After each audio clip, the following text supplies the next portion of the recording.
Did you send that? Did you send Deb the link? Or are you? I think Hello. he's already in. I think Oh, there he is. he's already made it in. Yep. Can you hear me? What's up, We can Dev? hear you. What's up? What's up? I'm going on vacation now. Hey now. How's it going, guys? I think I gain more enjoyment out of like teasing Dev about inviting him on than not actually inviting him on. It's 99% your chat. I'll just be watching and chatting normally, and they're all like, "Get Dev on!" I know. Oh my god!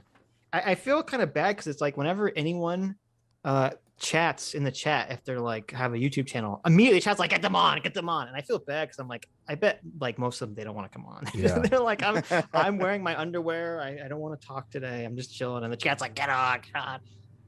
Sargon's welcome to come on too. I know Sargon's in the chat as well. So, but he's painting his 40K figures or whatever. He doesn't want to come on. It's 12. I'm sure I could probably say what would I say to entice Sargon to come on? Something about MMT.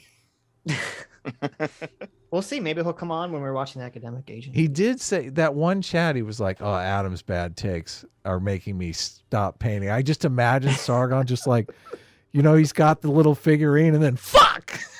It's like the figurine flies across the room. God damn it, Adam! Why are you saying that? So how are you doing today, Dev? Devernerd. Sargon says I'm going to bed. Good night, Sargon. Good night, Sargon. Take care. So yeah, Sunday is usually my day off too. Like I'll stream a bit in the morning. I do like a D&D stream with some like with Arch Warhammer and those guys. But Sunday night I'm usually relaxing. But I usually relax by watching you guys. Oh, look at that. Look at that. But not tonight. Tonight you're gonna get riled up. Yep. Get crazy. What do you got to say about this video? You claim to be an enlightened centrist as well, too. Is that? That's somewhat accurate. Yeah. I've seen this video before, and it's pretty garbage, isn't it? That's putting it mildly. This video actually is bad shit. I have a secret to share with you guys. Okay. Okay. So this fellow that we're watching, his name is it Second Opinion? Second Thought. Second Thought. Yeah. Okay. Yes. It's like your side hoe. Just remember side hoe.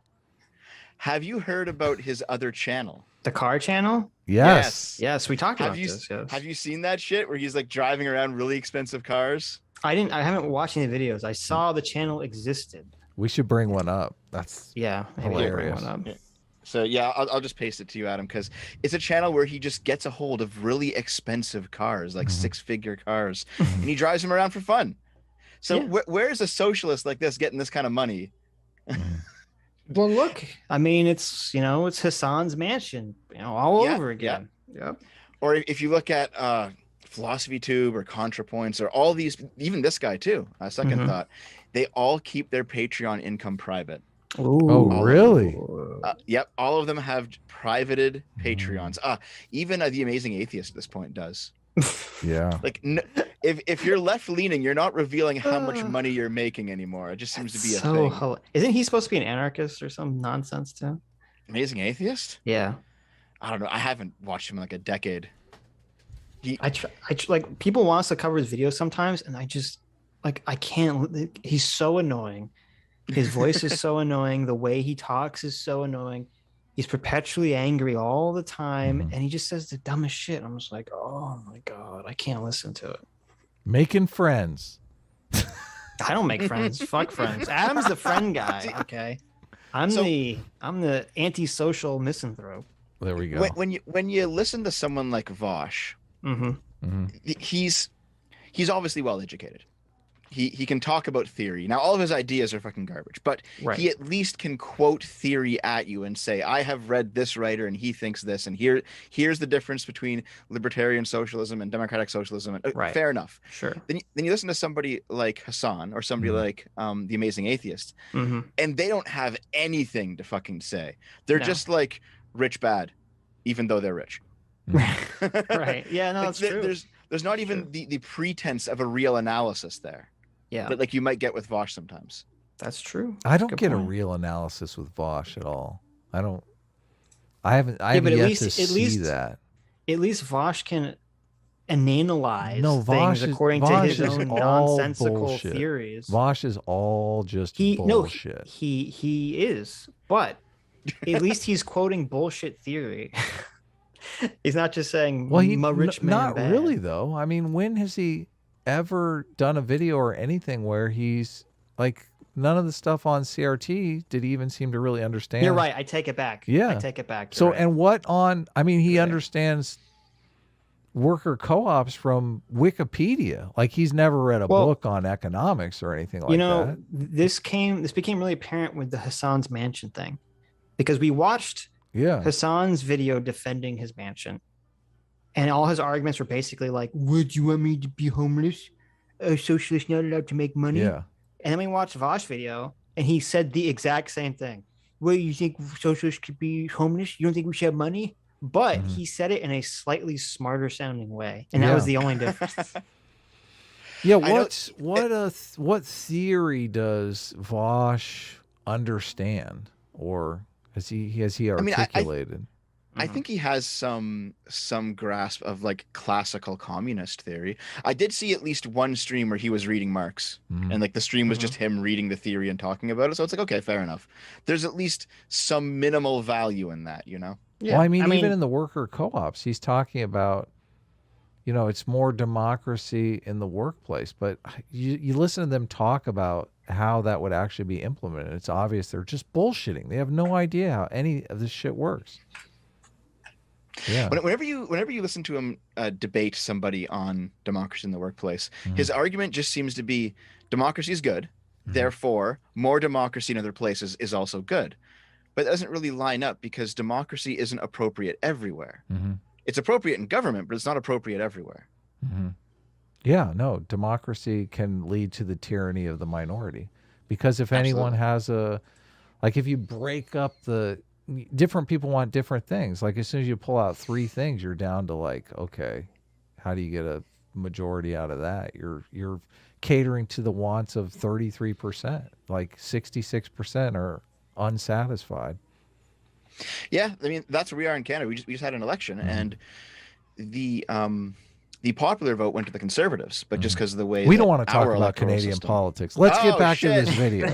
Come on, we don't want to bore the shit out of everyone. Canadians. Oh no, but it's basically the same thing though. Is that like Trudeau went with his minority, and nobody's happy.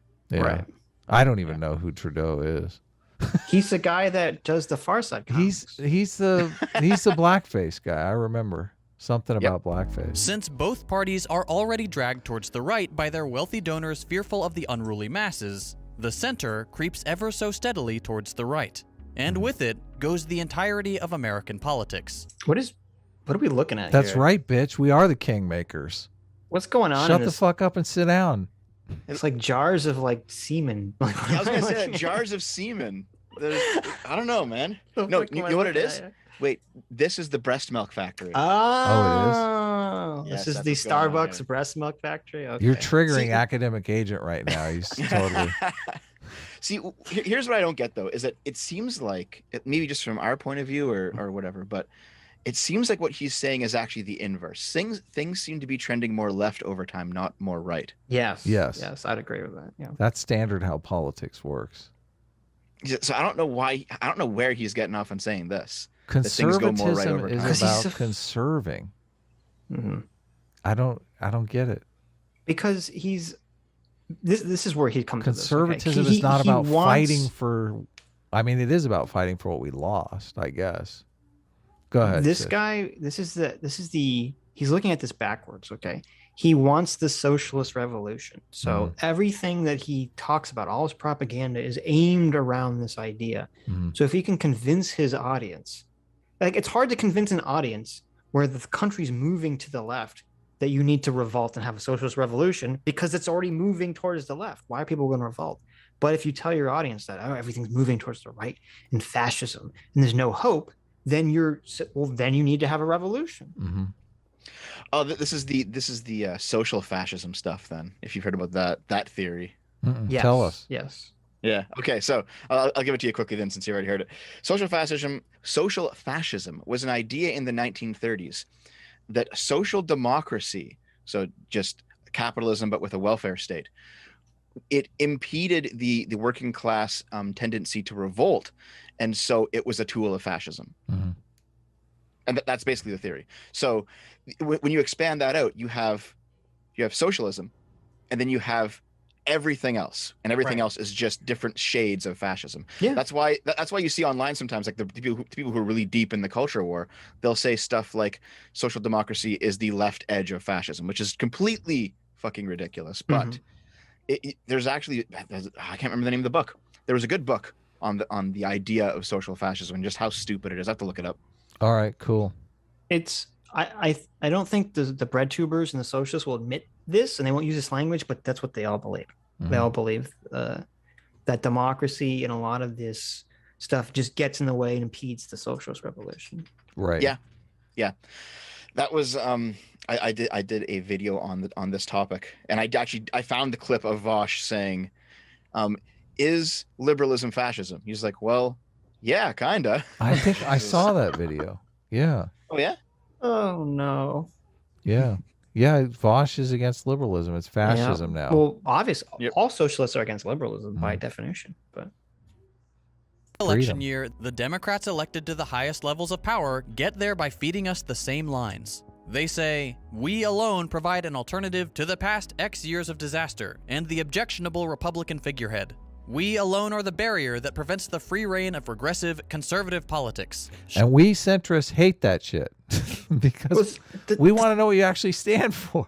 That's literally what every politician says. They say, this other guy is a bad man's, I'm the good man's, and I alone can give you what you want. That's every politician's line. Yeah, ever. basically.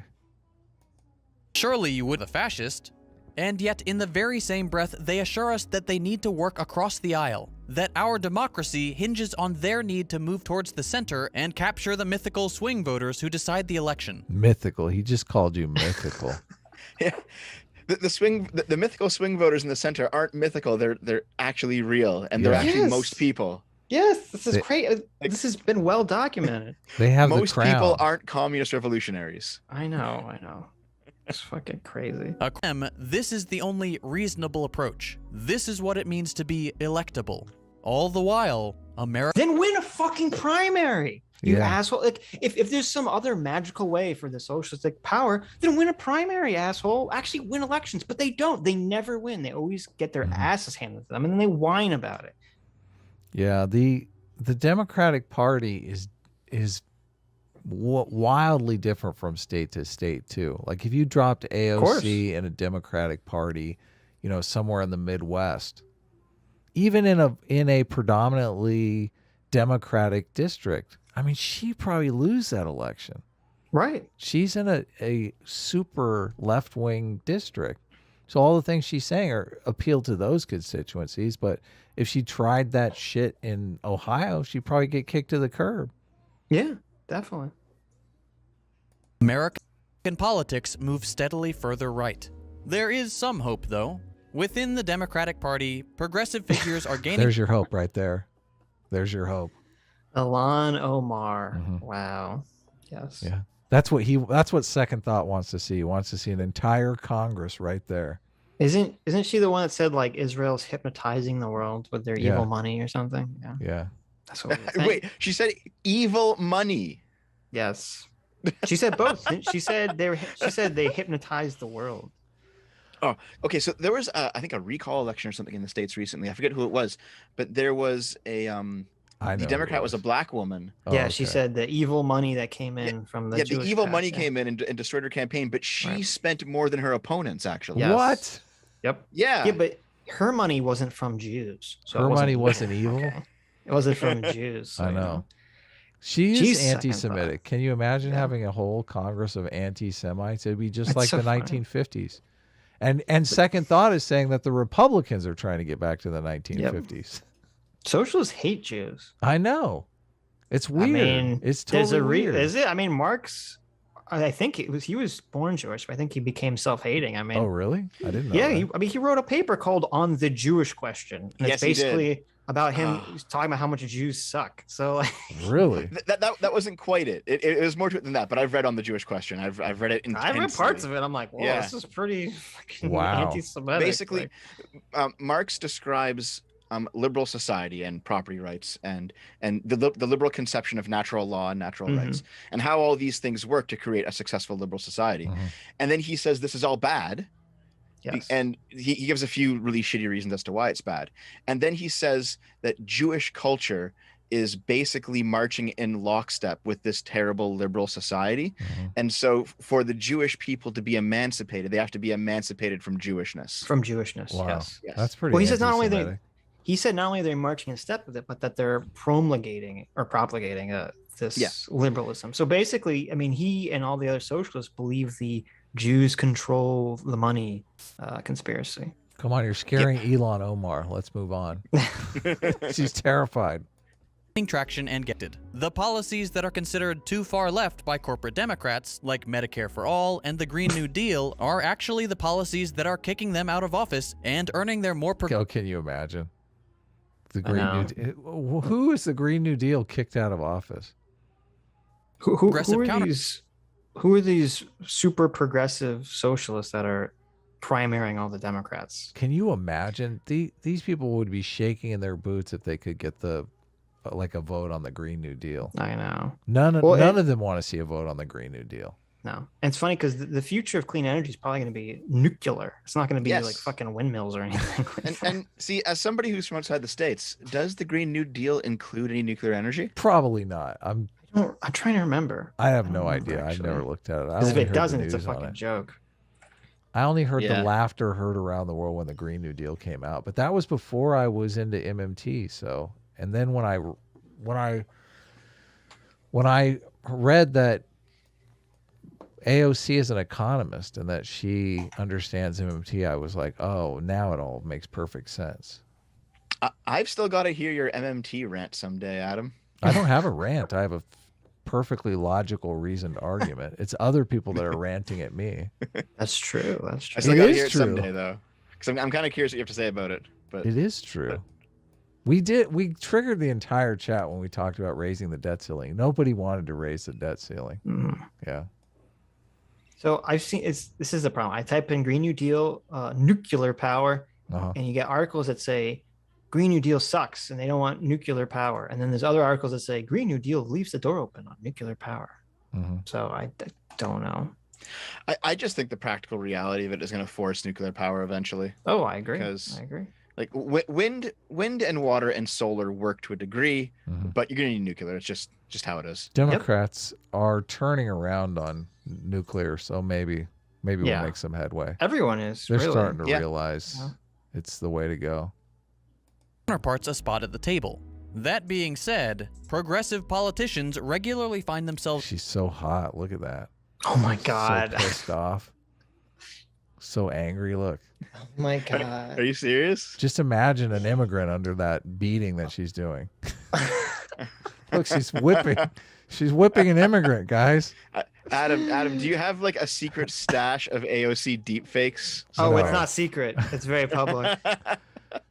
Defanged by their corporate counterparts. He over time. What's that? Really quickly, he wanted to change topics. I do like that. I do like that his examples of like positive Democratic politicians are the socialist squad who achieve nothing. They just rant angrily and they fight and they get publicity, but they actually accomplish nothing. Well, hold on. They were on The Simpsons once. Oh, you're right. I'm so sorry. I forgot. That's exactly what I was thinking, though. I'm like, accomplished nothing. What are you talking about? They're all blowing up their whole platforms. Where's the video? Accomplish nothing politically. Where's the video of AOC crying because she gave a present vote instead of funding Israel getting some missiles for the Iron Dome? What was that about? Video? What was the story behind that? I don't know. The story about that, she fucking capitulated and cried like a bitch. That's the story. She cried when she voted for Iron Dome? No. She has come out very publicly attacking people who vote present instead of voting yes or no. And she was supposedly, her and the squad were going to vote no to fund Iron Dome defense missiles. And she had a talking to by Nancy Pelosi. And Nancy Pelosi gave her the talk and she started crying and then voted present like a bitch. Nancy Pelosi gave her a talk to vote present. I mean, present's not helpful. I don't know what she voted. I don't know what she told her to vote. She told her to vote for it. Yeah, probably. Yeah. But she voted present. She cried. This hurts me more than it hurts you, Nancy. I wonder what she said to her. Why Septicon Sushi putting a horse emoji in the chat. I'm curious. Maybe he's on ivermectin.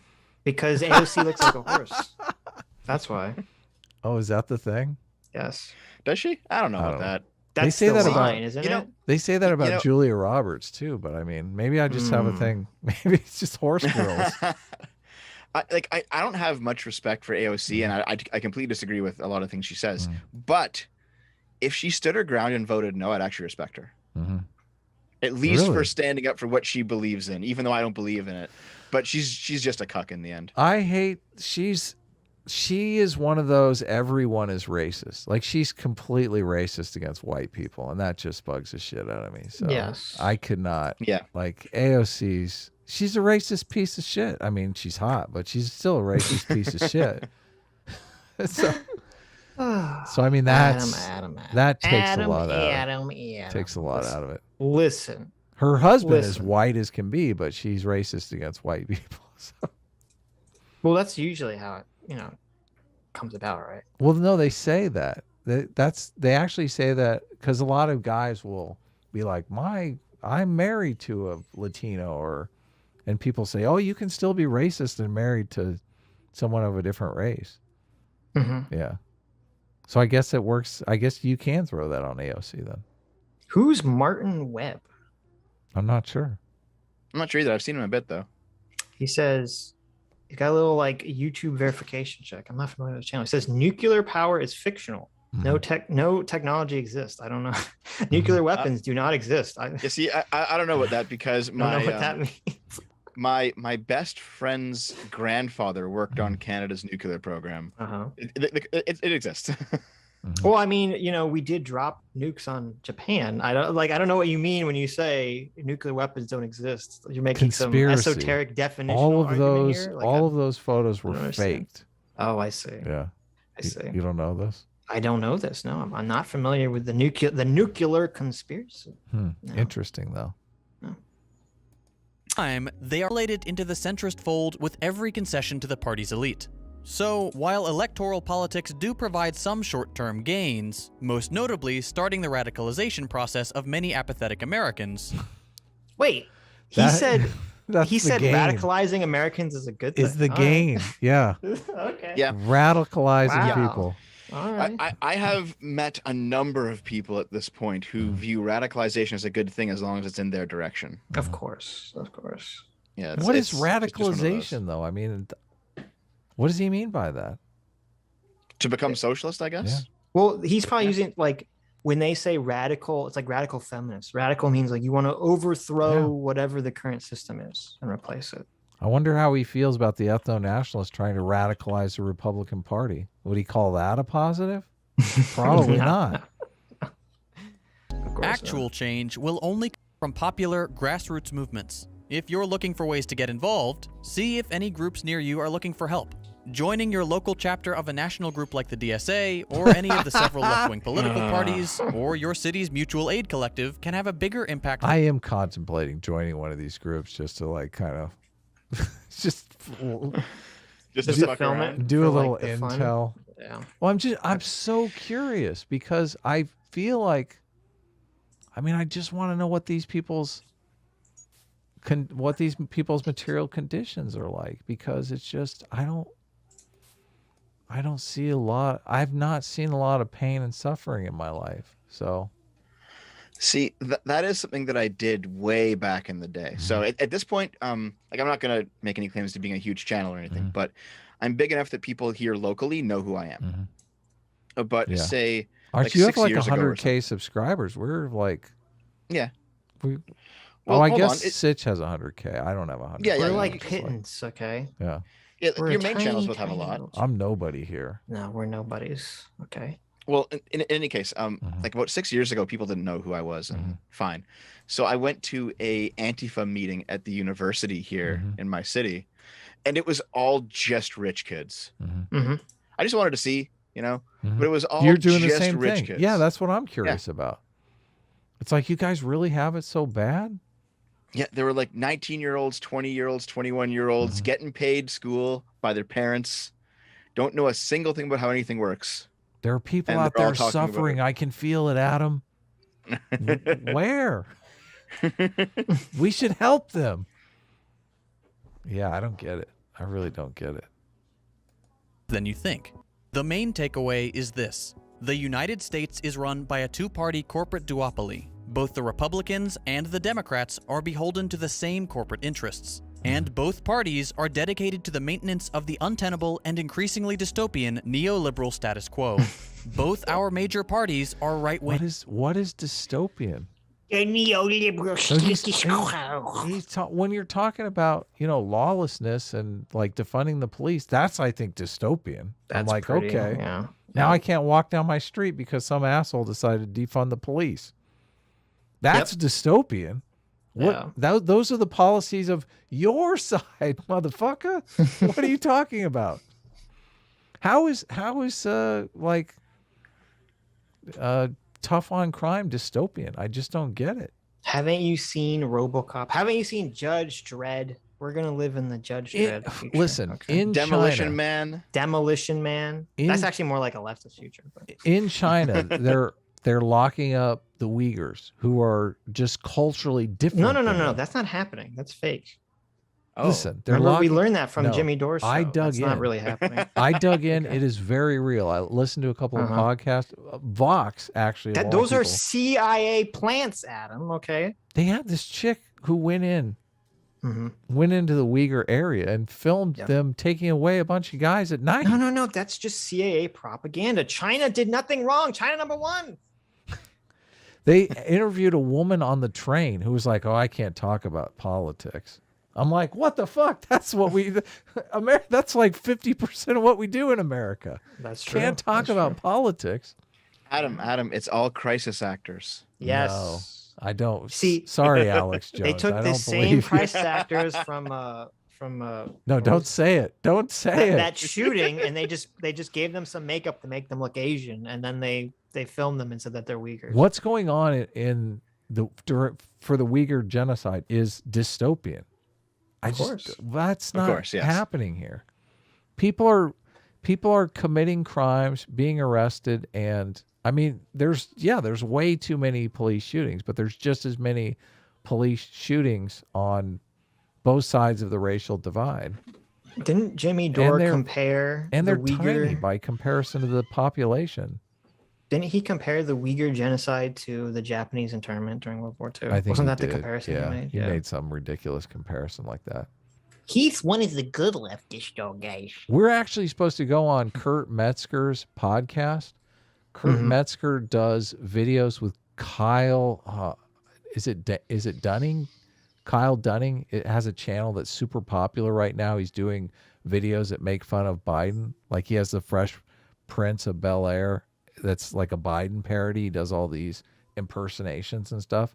It's amazing stuff. I've seen people say it in the chat a couple of times, but we're supposed to go on Kurt's podcast and we'll probably be arguing about this because he said he was actually on Jimmy Dore's side and that I thought he said he was Jimmy Dore's friend. He's Jimmy Dore's friend, and he said he was actually on Jimmy Dore's side about Bill Maher being a total jackass. And I guess Kyle. Well, but wait a minute. We have to be careful with the language here. Is Bill Maher a total jackass? Yes. Okay. Does that mean that he's wrong? No. But we're still going to argue with Kurt. I mean, why would we want to argue with Kurt? Right. Yes. Kyle Dunnigan. That's it. They're saying it in the chat. Yeah. Okay. Kyle Dunnigan. His channel's fucking hilarious. If you guys haven't subscribed, you should. He also did. Remember the video that went viral of Michael Jackson in heaven talking about how he totally did it? Do you remember that video? It was like everywhere. Oh God, it's so hilarious. It's so hilarious.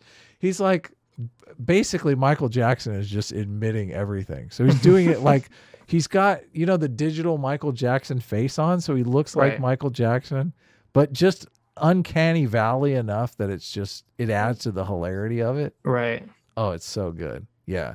He did that a couple of years ago. And I remember that video just being so baller. Yeah. Yes. Totally funny guy. Yes. So amazing. Should we Well, you stop making fun of me. We gotta finish it. We got a whole other video to get through. No, we could just another video. I wanted to give you one too. Let's just skip the second video. Because see, I've actually got a short 7-minute video I wanted to toss your way. Oh no! Fuck What video? no. Are you What kidding? video? That's not happening. What video? Wait, tell me, what is the video? It's the one called "Vosh arrives at Chinese socialism." No, we'll do it next week. Well, we'll do that No? next. Do that All right, next time. I'll hand it off to you. It's only Okay. 7 minutes long. It's not that long. Right. But it's funny. It's funny. Until the left, the real left, can mount an effective opposition to this deeply flawed and inhumane political project. If we Deeply flawed and inhumane political project. I just look at the fucking socialist countries and tell me about inhumane. I just don't get it. I don't get it. Yeah, see, before, okay, pre-coronavirus, okay? Let's clarify. Pre-coronavirus, we were living in the West, the America, Canada, these places. We were living in the best time in human history. We were living in a golden age of everything. I don't know where this is coming from. Like, things have literally never been better. Right. There, people in the chat don't want us to skip the next. I'm just playing with you guys. We're not going to skip the next video. Okay. Come on. The whole theme of the show is we have to decide. This is one level of insanity, but we have to watch the other video to see the other level of insanity. Okay. Right. Which salt pile is bigger, basically? Yes. Yeah. Everyone's saying that we're not. Look, this guy's saying centrists are cucks basically in this video. Right. We're basically the kingmakers. I hate to spoil it. Second thought, side hoe, that you guys are the cucks. Listen, you got one party, and they're cucking you around every corner. There's a reason that enlightened centrists are the true neos, and everyone else is stuck in the matrix. Yeah. Okay, we're sitting on the little chair outside the pool watching the kitties. There's like a group of kitties in red floaties and a group of kitties in blue floaties. And they're just splashing water at each other and yelling at each other, spitting at each other. And we're like in the pool, like we're sitting out in the pool, drinking our drinks going, yep, look at those dumb kids. Yeah, exactly. Well, unless you have a credible threat that you'll vote for someone else, you don't really have any political power. That's true. Like the Democrats do this every single time. They're like, oh, socialists. Who are they going to vote for? Trump? Fuck them. True. change if we want to safeguard future generations against climate fallout, if we want to stop the inevitable transformation of neoliberalism into outright fascism, we have our work cut out for us. So let's get Neoliberalism. Hold on. Neoliberalism is laissez-faire capitalism. Is the literal opposite of fascism. How the fuck do you turn that into state-controlled businesses? I don't know. It's insane. Yeah. It's insane. Yeah. See, I could explain it. Maybe it'd be like a 20-minute dev I rant don't even of know. just Don't explaining political philosophy, and it'd be boring as fuck. I could explain it, but it's nonsense. I think really what it is that if you're a socialist, they're like, okay, neoliberalism is a bad man word, and fascism is a bad man word. Right. So they're gonna, if you're a bad man, you're gonna bring about all the bad man words into fruition. Here, I'll give you the TLDR of the TLDR. Okay. Okay. They looked at Mussolini's quotes. They saw that he said corporatism, and so they blamed the neoliberals. Wow. Of course. Okay, that is interesting. Yeah. There you go. Yeah, that is Fascist governments are well known for having neoliberal economic policies. Yeah. Well known. Yes. I mentioned at the beginning of this video that this kind of content is made possible by my patrons on Patreon. When I decided to make the shift from general interest stuff to more radical political content, I knew I ran the risk of sinking my channel and losing my ad revenue and sponsors. Yes! Yes! Thank God. Whoa! Go capitalism! The thing is, it's very safe to be a leftist online. You can call for he's not a going to violent get revolution, platformed, but and you'll be fine. Right. He's not going to get. But you can't get your corporate sponsorship. Yeah, exactly. That's the bar. And his Patreon's probably like 3 times the size of the sponsorships. Let's be honest here. That's true. That's true. He's got I think he's got something like 2,000 people. Yeah. Sub to his Patreon, but we don't know how much that is because he keeps it private. But still, that's a fair amount of money. Socialist. Well, you can look. You can look at the what his lowest tier is. We can get a guesstimation. Obviously, he's got almost 3,000 patrons. Oh, things have changed. His lowest tier is $2, and his highest tier is $50. So there you go. Socialists don't have a lot of money though. They're probably all $2 tiers. No, they're probably a lot of $5 tiers. So. Really? Yeah. Every time I listen to these socialist streams, it sounds like they're all broke. So. Yeah, but that's the aesthetic they put out in order to get more money. Really? Okay. Yeah, they're broke and they're fighting the powers that be. Okay, so support them. You're supporting the revolution. Yeah. Now, excuse me while I drive this luxury car. We're fighting the power too. That's true. Second thought is our power that we must fight against. It's hard to get us my videos. I have one reliable one, and they're great. But for the most part, I'm having to rely on the generous support of viewers like you. Okay, we've done enough. I just wanted you to hear that part. I knew that part would get you. That's pretty funny. So we don't want to go full Hassan here, right? We've got the link to his video in the description below. And look at those cars. Oh, you're bringing up look at those cars. Can you see the thumbnail for the video? I can't, no. Oh. But we can we'll put it to the end and the thumbnail pops up. Yeah.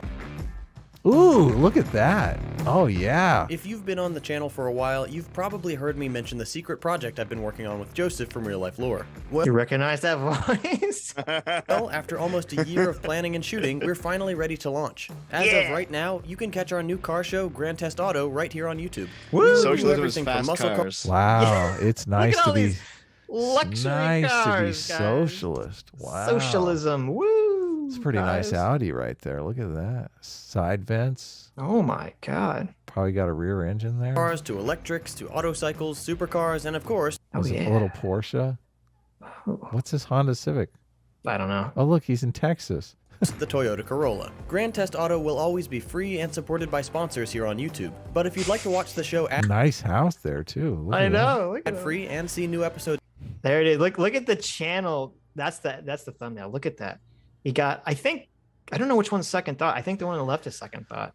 Is this the thing that communists do when they finally get to a capitalist country? They're like, oh, this car. Oh, my God. There you go. I've dreamed of seeing a car like this once. It's months before everybody else. You can sign up for. Oh, look. Look at his featured creators. Lindsay Ellis, H-Bomber Guy, Patrick Williams, T1J. Oh, my God. Look at that. Holy shit. I just love Nebula. Shit. I just love for an this account image on Nebula and watch. Wait, what's going on? What happened? What are you doing? Adam. I'm not fucking up. I want to see this content. Don't touch it. Wait, don't touch it for a second. Original content from your favorite educational with tons of other an account on Nebula and watch free and. What are you doing? What's happening here? I love this image. This is like This is like internet socialism in a nutshell. Is this image? Of the content creator hugging a fucking luxury car, and then right under it, new episodes months before everybody else. You can featured leftist creator. Yeah, this is internet socialism perfectly captured in a single image. Yeah, right here. This is the grift right here. Yes, yes. And their show is a Nebula original. What's Nebula? It's just some other streaming service. They got paid money to do this. I see. Someone sponsored their show and then put it on there as like a timed exclusive or something. I mean, basically, during one of Vosh's 24-hour charity streams, there's a clip of him playing Banjo-Kazooie, and he says it is completely ethical to maximize yourself under an unethical system. So, if you're stuck under capitalism, be the most ruthless. Wait a minute. So I don't ever want to hear Vosh complain about slavery or any of the founding fathers owning slaves ever again. Yes. Because apparently it's totally legal or totally ethically moral to maximize your wealth under that unethical system. They were stuck in that system of slavery. They couldn't change it. So just own every slave you can. Something tells me Vosh would not accept that. The pro-slavery stance. Oh my God. What a... Sign up for an and watch Grand Test Auto along with tons of other original content from your favorite educational YouTubers. Either way, these are the educational YouTubers. I guess so. I've learned so much from H. More like Tearzu, but that's the only one I like. Oh yeah, Tearzu's good. We've had a lot of fun making this new show, and we hope you guys will love.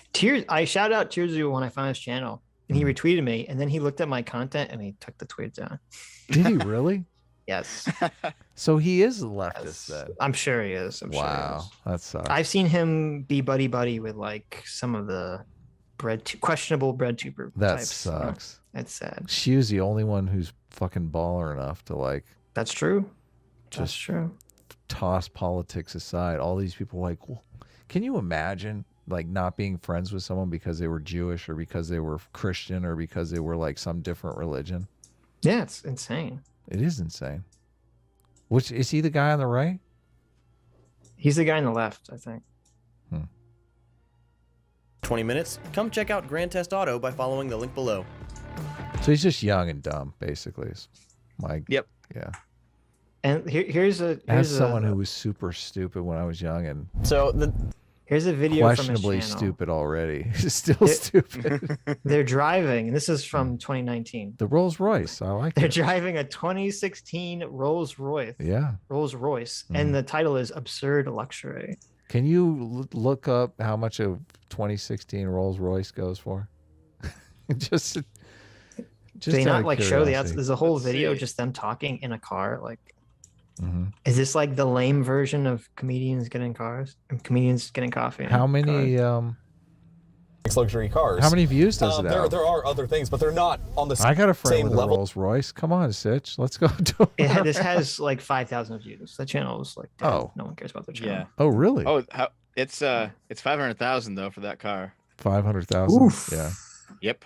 Oof. I was thinking that's kind of. That's Think of what? That's normal price for you. Not Adam? a lot of money, Usually when I get a new car, $500,000 for a car. yeah. Yeah, no, You know, I half a usually- million for a fucking car. Yeah. I usually pencil in like $750,000. Of you course, know, of course. I'm not gonna get the budget deal. I want to spend $500,000 for a car, and it only has 2 doors, so that my friends have to climb in through the back like hobos. Yeah, that's. But look, if one of those luxury. doors opens on the freeway, you're totally safe. For those of you who are just listening, the doors open backwards. So if the door flies open on the freeway, you are fucked.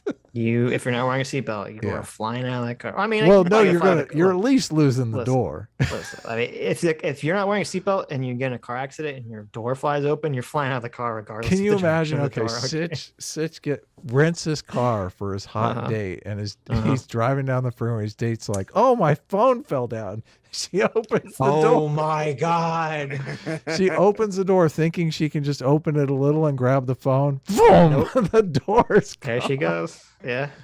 That's terrible. That's terrible. That's the ultimate end to your date, right there. Yes.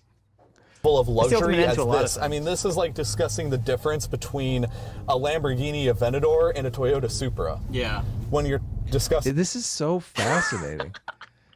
How old is this video? Because Since 2019. 2019. So a couple years ago, he makes these super rich high-end videos, and he's like, "This got like 5,000 views. I need to switch up my strategy here. I'm gonna give fucking communism a try." And now he's got 750,000 views on the video, or no, 250,000 views on the video we just watched. Wow. Oh, there's a comment under the video I wanted to read. It's funny.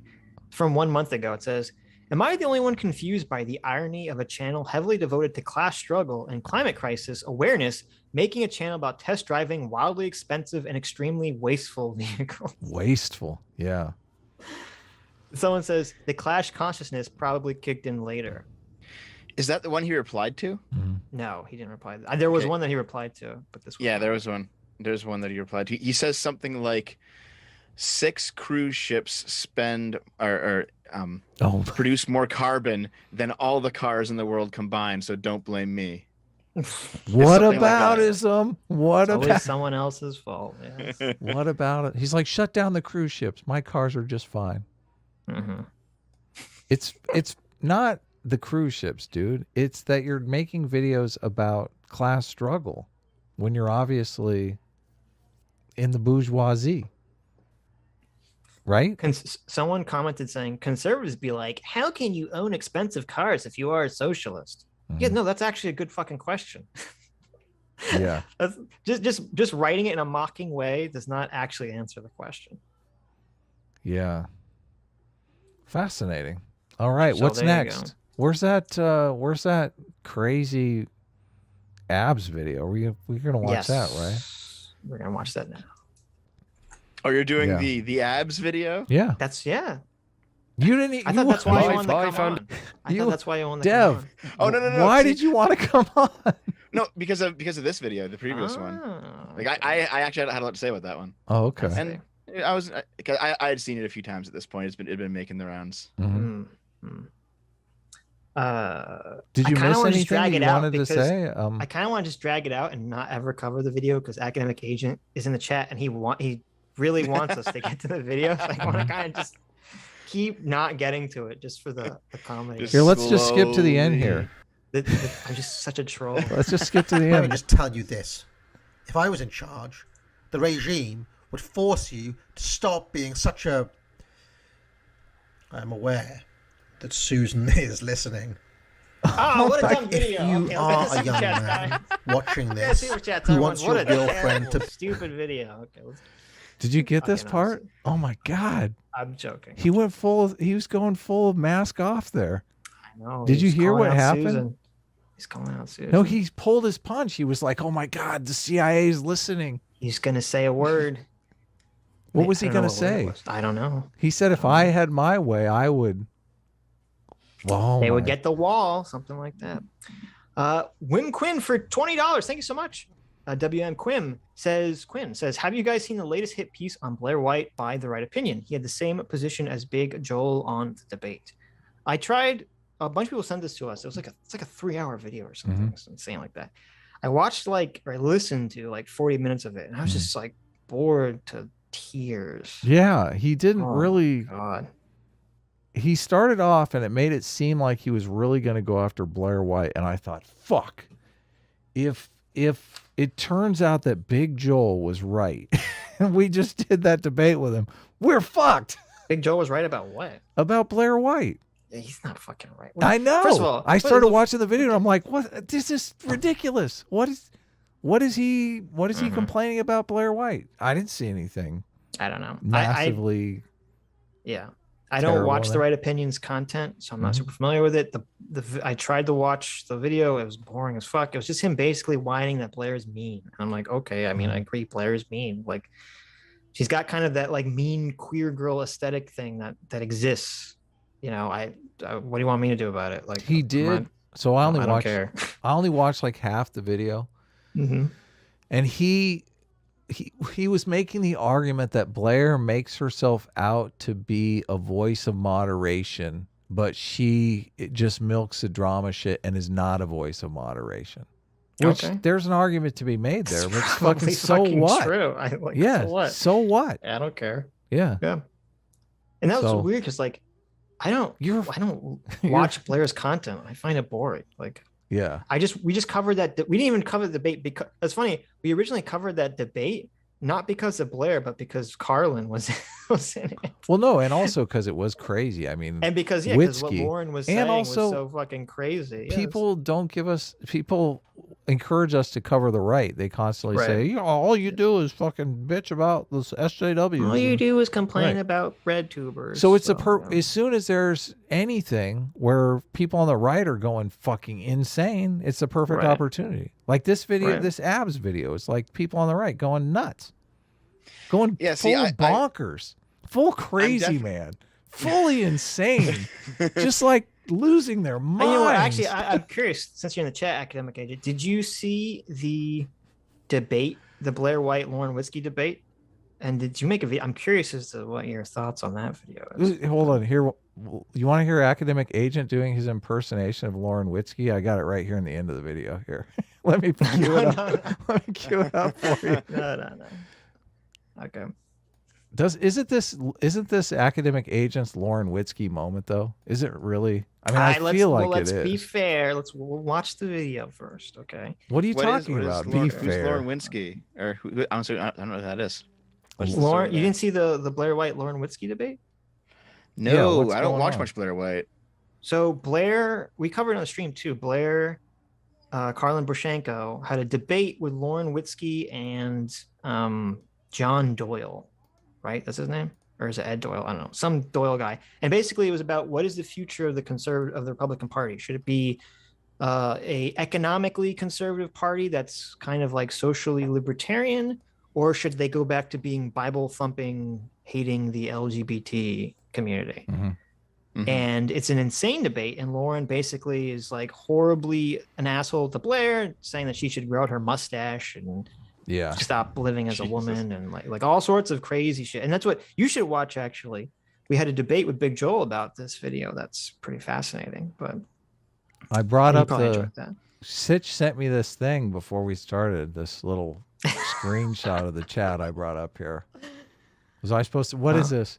Sitch says, "Don't worry, I will, academic agent." And he says, "I won't let him weasel." An academic agent says, "The issue is young men behaving like teenage girls in front of masculine women." There were two pictures. So the first picture is academic agent in chat saying, "Ensure Adam addresses the fundamental issue, namely young men." Yes, there's two pictures. Okay. Namely, young men behaving like teenage girls in front of masculine women. The issue was never about abs. Hold Adam to honesty. So I said, "Don't worry, I will. I won't let him weasel." Okay, I missed one. No weaseling allowed, Adam. All right. Well, I wanted to make sure, because yes, the issue is young men behaving like teenage girls in front of masculine women. Okay. Right. Oh my God. Stop the next election. What the fuck? Forget about global warming, guys. I mean, forget about higher taxes or the price of gasoline. We've got a fucking catastrophe on our hands. Yeah. Akilan Nayaranyanaswamy for $20. Thank you so much, Akilan. One day I will learn to say your name correctly. All this AOC is an economist BS needs to stop. She has a BA, okay, not a BS, which means she did none of the rigorous math. It's insulting to real economists that have done the hard work to become actual economists. AOC is not an actual economist. She has a BA. She has a BA. Oh, well, thank goodness. I'm glad we know that now. She doesn't have a bachelor's of science. So there you go. Zen Riches for $20. Thank you so much. Zen says femboy bussy, tom girl abs, or normie baldness. There you go. There you go. I don't know.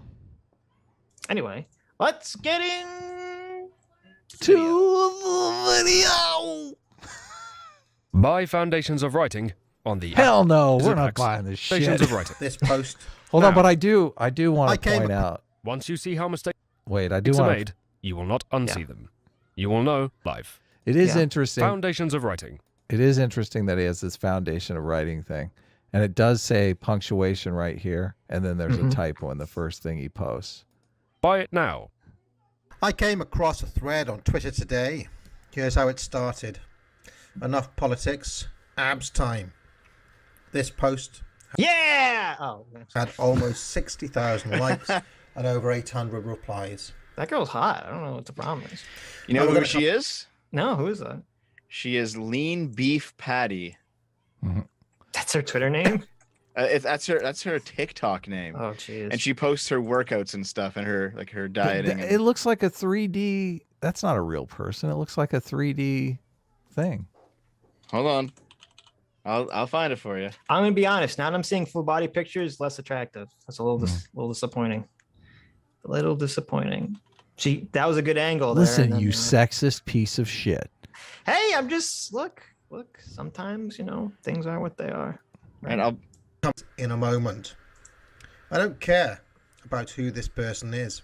Before I even start, I want to head off for degenerate copes. The copes. For degenerate copes. I put it in the DMs, Adam. If you want to see her. Okay, cool. Look right here.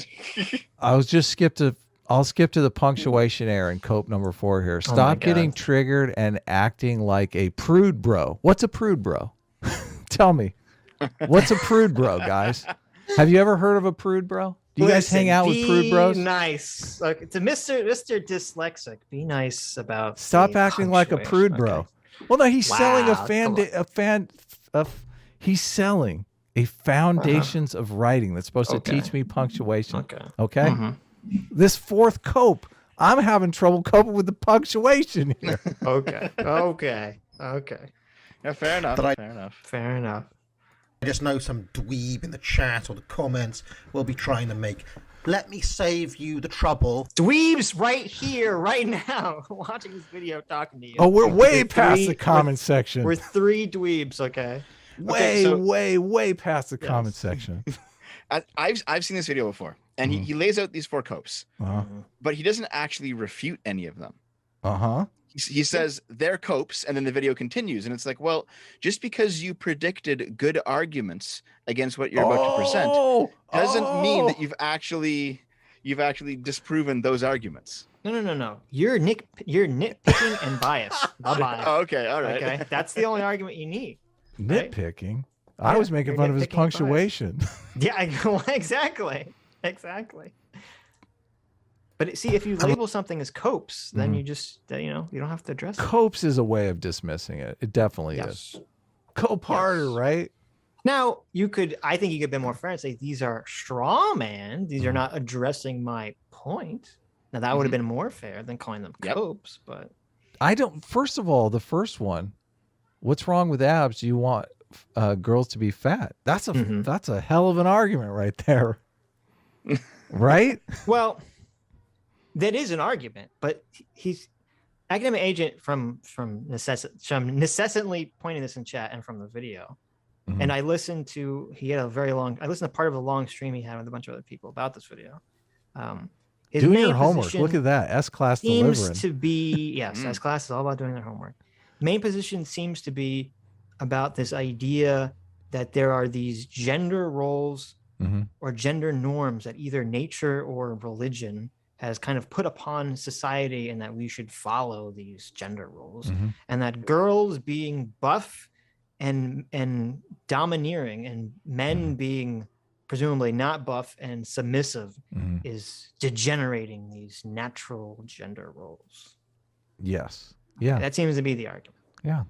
The argument is, it's a naturalistic fallacy for one, but the argument is for traditional gender roles. Isn't that true of all religion, though? Isn't all religion based on a naturalistic fallacy? It could be. If you're saying this is a way, well, God is the ultimate force of nature, right? Let's just move on to the video. List them. Number 1, what's wrong with abs? Do you want girls to be fat? Number 2, you want to be a little thick, right? A boomer who doesn't get the tomboy abs fetish subculture, bro. True. You boomer. I think academic agent is like 10 years younger than me, and it's so weird. Look, hold on. Sitch. Boomer is a state of mind. I know. Some people were born 40. It's just they can't help it.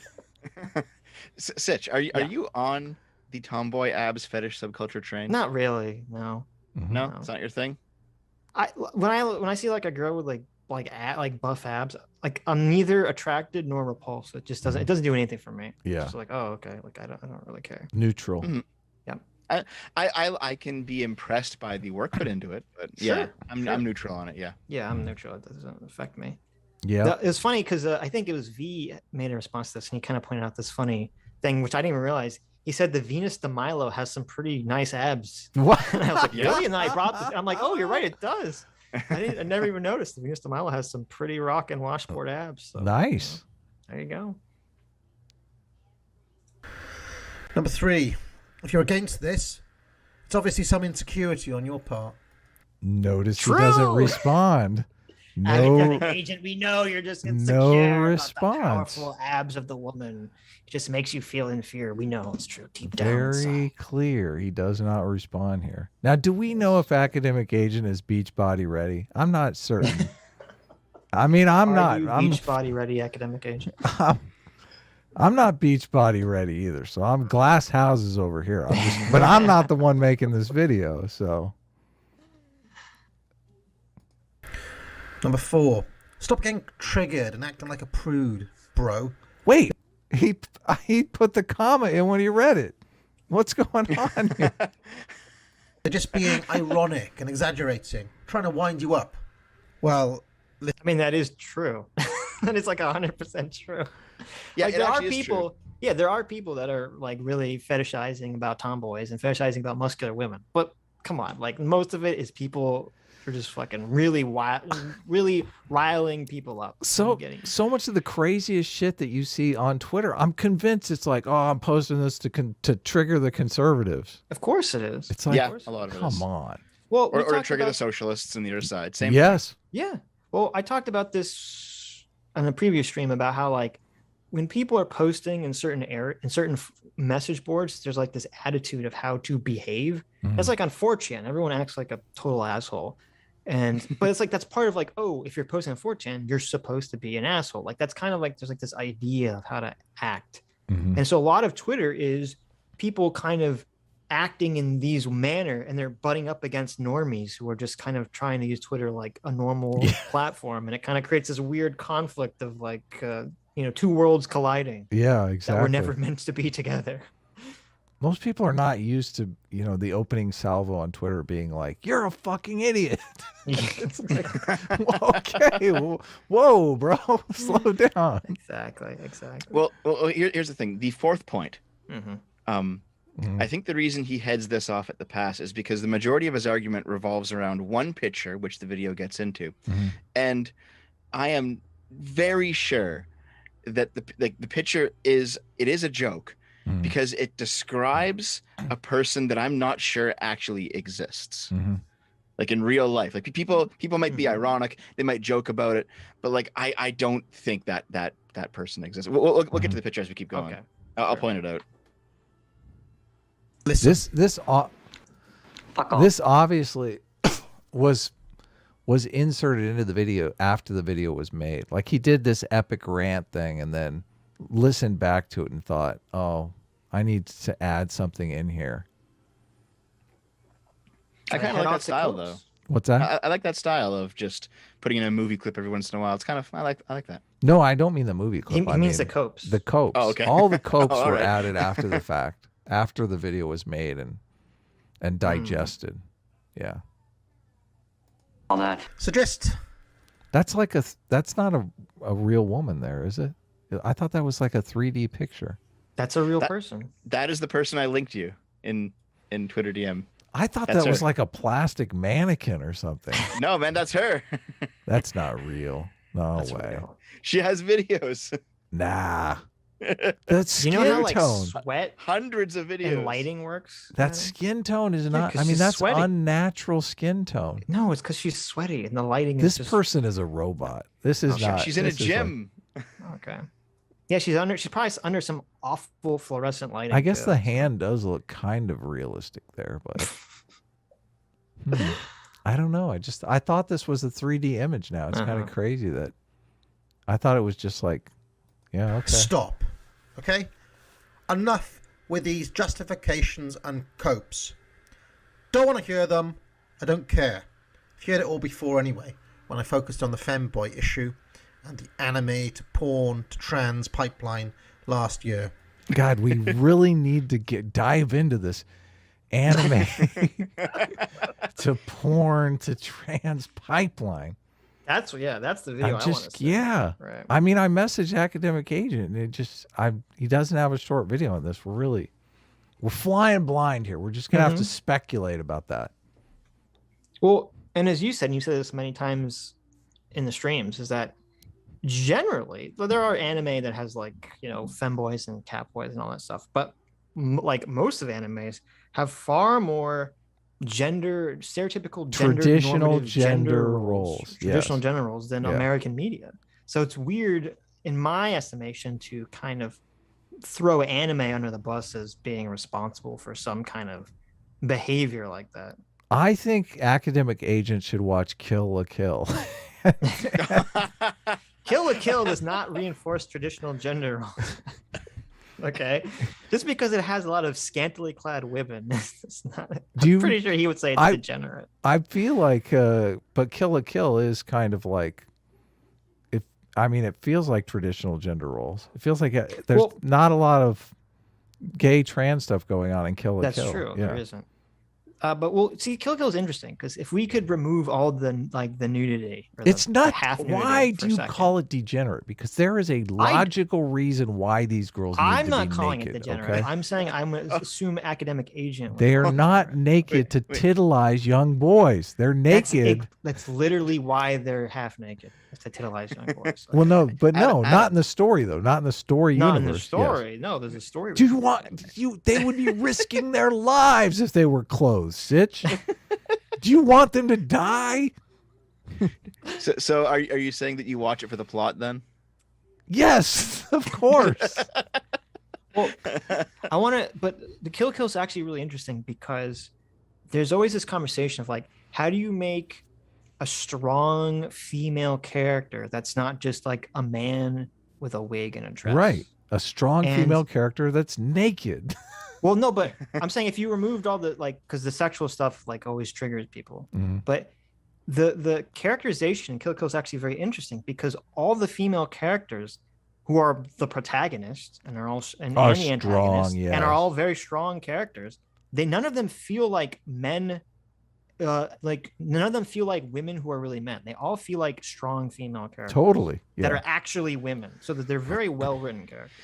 See, that's something that Japan just seems to do well. Like name an anime that has women in fighting roles and they generally feel like that. Like they're still women, not just rebranded men. Who's the school principal? I can't remember her name. She's so woman. We've talked about this with American politics. One of the things that I think is interesting about AOC is I feel like she's one of the first elected representatives that's being a representative as a female, where most of them feel like this is a boys' club. I'm competing with the men. I'm going to act like a man. Here's my pantsuit. But she seems academic agent says all anime is degenerate. So there you go. No, I saw that. Yeah. Very in-depth analysis there. Satsuki Kiryuin. Yeah. So I hate the only thing that's annoying Kill la Kill is all the names are Japanese and I can't ever remember. I know, I can't remember them. I remember Ryoko, but just because she's Ryoko, the main protagonist. But like Ryoko's all of the characters have traditional gender roles. I don't see. I mean, even the I don't see. I disagree. They don't have traditional gender roles at all. Because the traditional gender role is the woman is like the homemaker and the man would be like the warrior. Okay.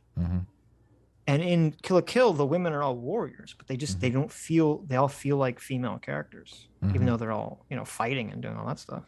Is it because they're naked? That probably helps. Well, see, you look at maybe I'm thinking something different of traditional gender roles. Yeah, I don't know how you're defining traditional gender roles. So. One show that I love to bring up and that is very normie of me to bring up is Attack on Titan, and they have no fan service in Attack on Titan whatsoever. There's none of it. Boring. I agree. Mikasa feels like a woman, and yet she's like the strongest character in the entire show. So. I've never watched Attack on Titan, so you should watch it. It's incredible. I will simp for that show all day long. I have a problem with these shows that are built on mysteries because I always feel like the mystery is never going to be good. So I'm going to feel bad when I find out what the mystery is. See, I agree.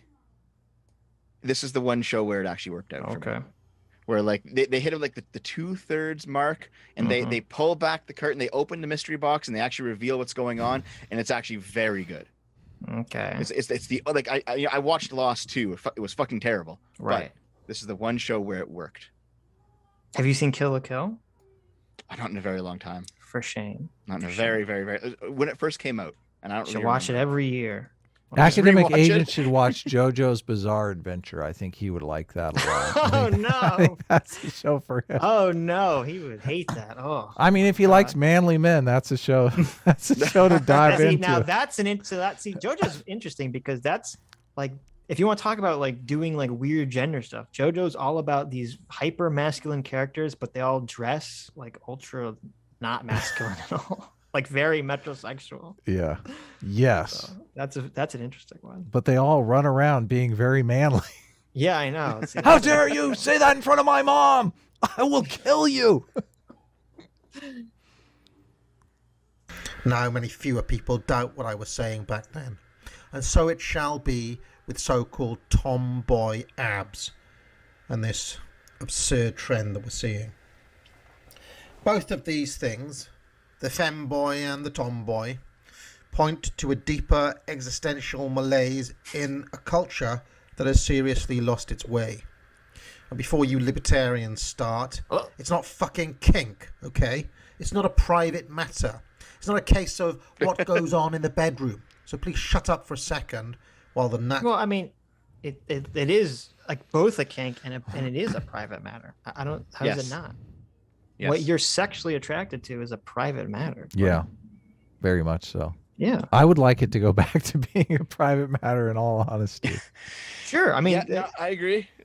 Oh God, when it was just a matter of, hey, we just want to live peacefully and be able to it's not illegal anymore. Fine, but then it turned into Pride Month every month. Right.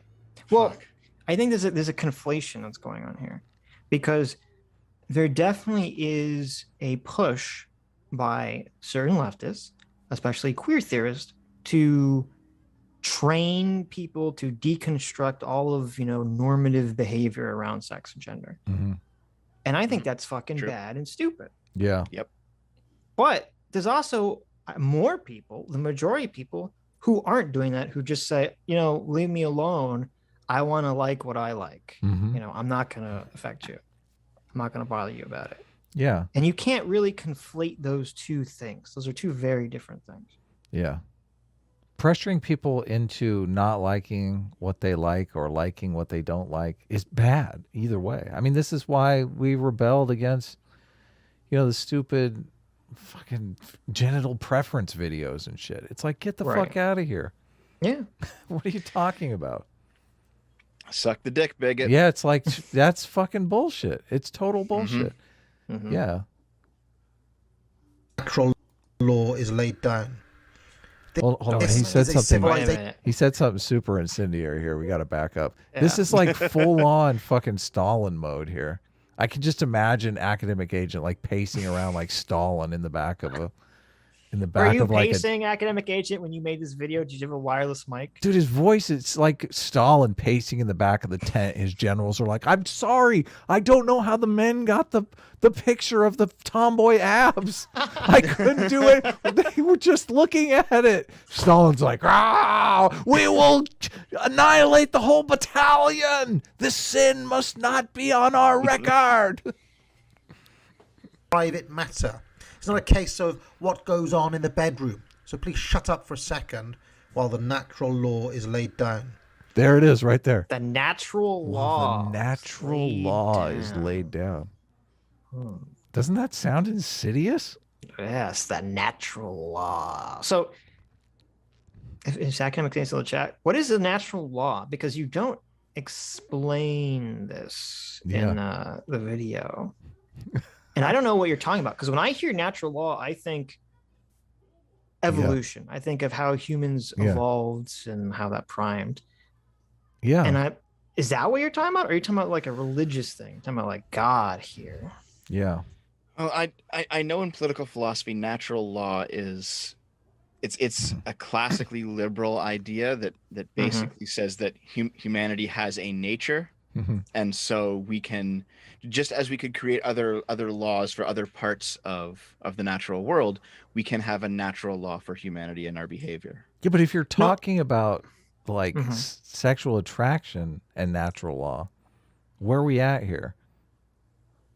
No, I've heard natural law in that sense, but that is not how I interpreted his use of natural law at all. Now, maybe that's what he meant, but that's not how I interpret it. Well, the context for me is the natural law is traditional gender roles. That's where he's going here. The natural law is that women should be barefoot in the kitchen making sandwiches, and men should be down in the coal mine digging with a fork. Well, that's why I'm asking if he's referring to like God or evolution, because if you're talking about evolution, I mean, human beings evolved to live as small tribes of hunter-gatherers for hundreds of thousands, if not millions of years. Yeah. And under that system, I believe the thought is that the tribes were like they had gender roles, but they were not the same gender roles that we have today or that we had traditionally in the 1950s. And that those societies were far more egalitarian in terms of, you know, sex and gender, in terms of how people were treated. So that's why when you say natural law, like I'm like, I don't think the natural law that we think of as like tradcon gender roles that's not the natural law that humans evolved to live under. If it's evolution, like hunter gatherers, I mean, bitches be working. They were the gatherers. The girls the women would be gathering, and the men would go off and, you know, laze around hunting. Those were the traditional gender roles. Right. So, I mean, men and women were both working during hunter-gatherer times. It wasn't like... Sure. Yeah, and if the guys didn't bring home any bison, looks like we're eating grain again. Hey, Academic Age, if you want to come on, you're more than welcome to come on and defend your work here. No, I asked. I said, "What do you mean by natural law?" But I didn't get an answer. He's too afraid to come on. He made up an excuse about his mic not working because he doesn't want to. I think it's fair enough. I think it's a cope. I think he's just. Fair enough. I don't know that his mic is really not working. I think he's just scared to come in here. Well, I mean, if you want, I have to drop out in a few minutes anyway. I think he's terrified. Sure. You have to stay. Where are you going? Do I? Where the fuck are you going? I was going to hang out with my girlfriend. We don't close this thing down for... You're not allowed to do that. This isn't like... Are you a simp? This isn't... I mean, kind of. Tell your girlfriend about the natural law. Yeah, lay down the natural law. Listen, the natural law says I have to stream right now, okay? We do... hold on. We do 10 hours minimum. So, I mean, this isn't your parents' house. You don't come and go as you please. You're locked in. This is our house. Well, hold on now. Doesn't Sargon just come on to call you guys communists and then leave? But that's Sargon. We're like anxious to get him off the show. We want you to stick around. I mean, Aiden wants to come on. Oh, does she? Yeah. Oh, okay. Look at this. Trying to hand off these. Look at this. Yeah, send Aiden an invite. Sure. Trying to. I want to hear Aiden talk about the natural law. We should. You know what? We do. Great. You know what? Let's not be sexist, okay? We're talking about women here in gender roles. We have to have a woman, okay? Send Aiden the link. I don't care. Do it. I love it. Bring her in. Okay. Oh, you're always the link sender. Why am I? I'll send it. I don't care. I'll send it. I'll send the link. It's okay. I want to know why AA is scared to come in here. What is he terrified of? I mean, we're both very intimidating, so. It's true. We're high T, dripping testosterone here. We might bring, oh my God, we might bring up a still from Kill la Kill and he'll just faint. What are you doing? Why are you pressing play? I sent Aiden, I sent you. You sent Aiden the link? I did. So what are you, bastard? Jump on in here. Trying to take my job over, are you? Yes. Why are you doing that? This is a civilizational matter. Because civilization's going to end, Sitch. I can't go on. I'm too terrified. I'm scared here. Sitch, I'm scared. And you know, it's weird because like I go on Twitter a bunch of times. I don't even see this very often either. Oh, usually when people post pictures of women, to the wrong Twitter. I guess like usually usually like when people post pictures of hot women, it's not like, you know, tomboy buff abs women. It's just like classical. Oh yeah, I know.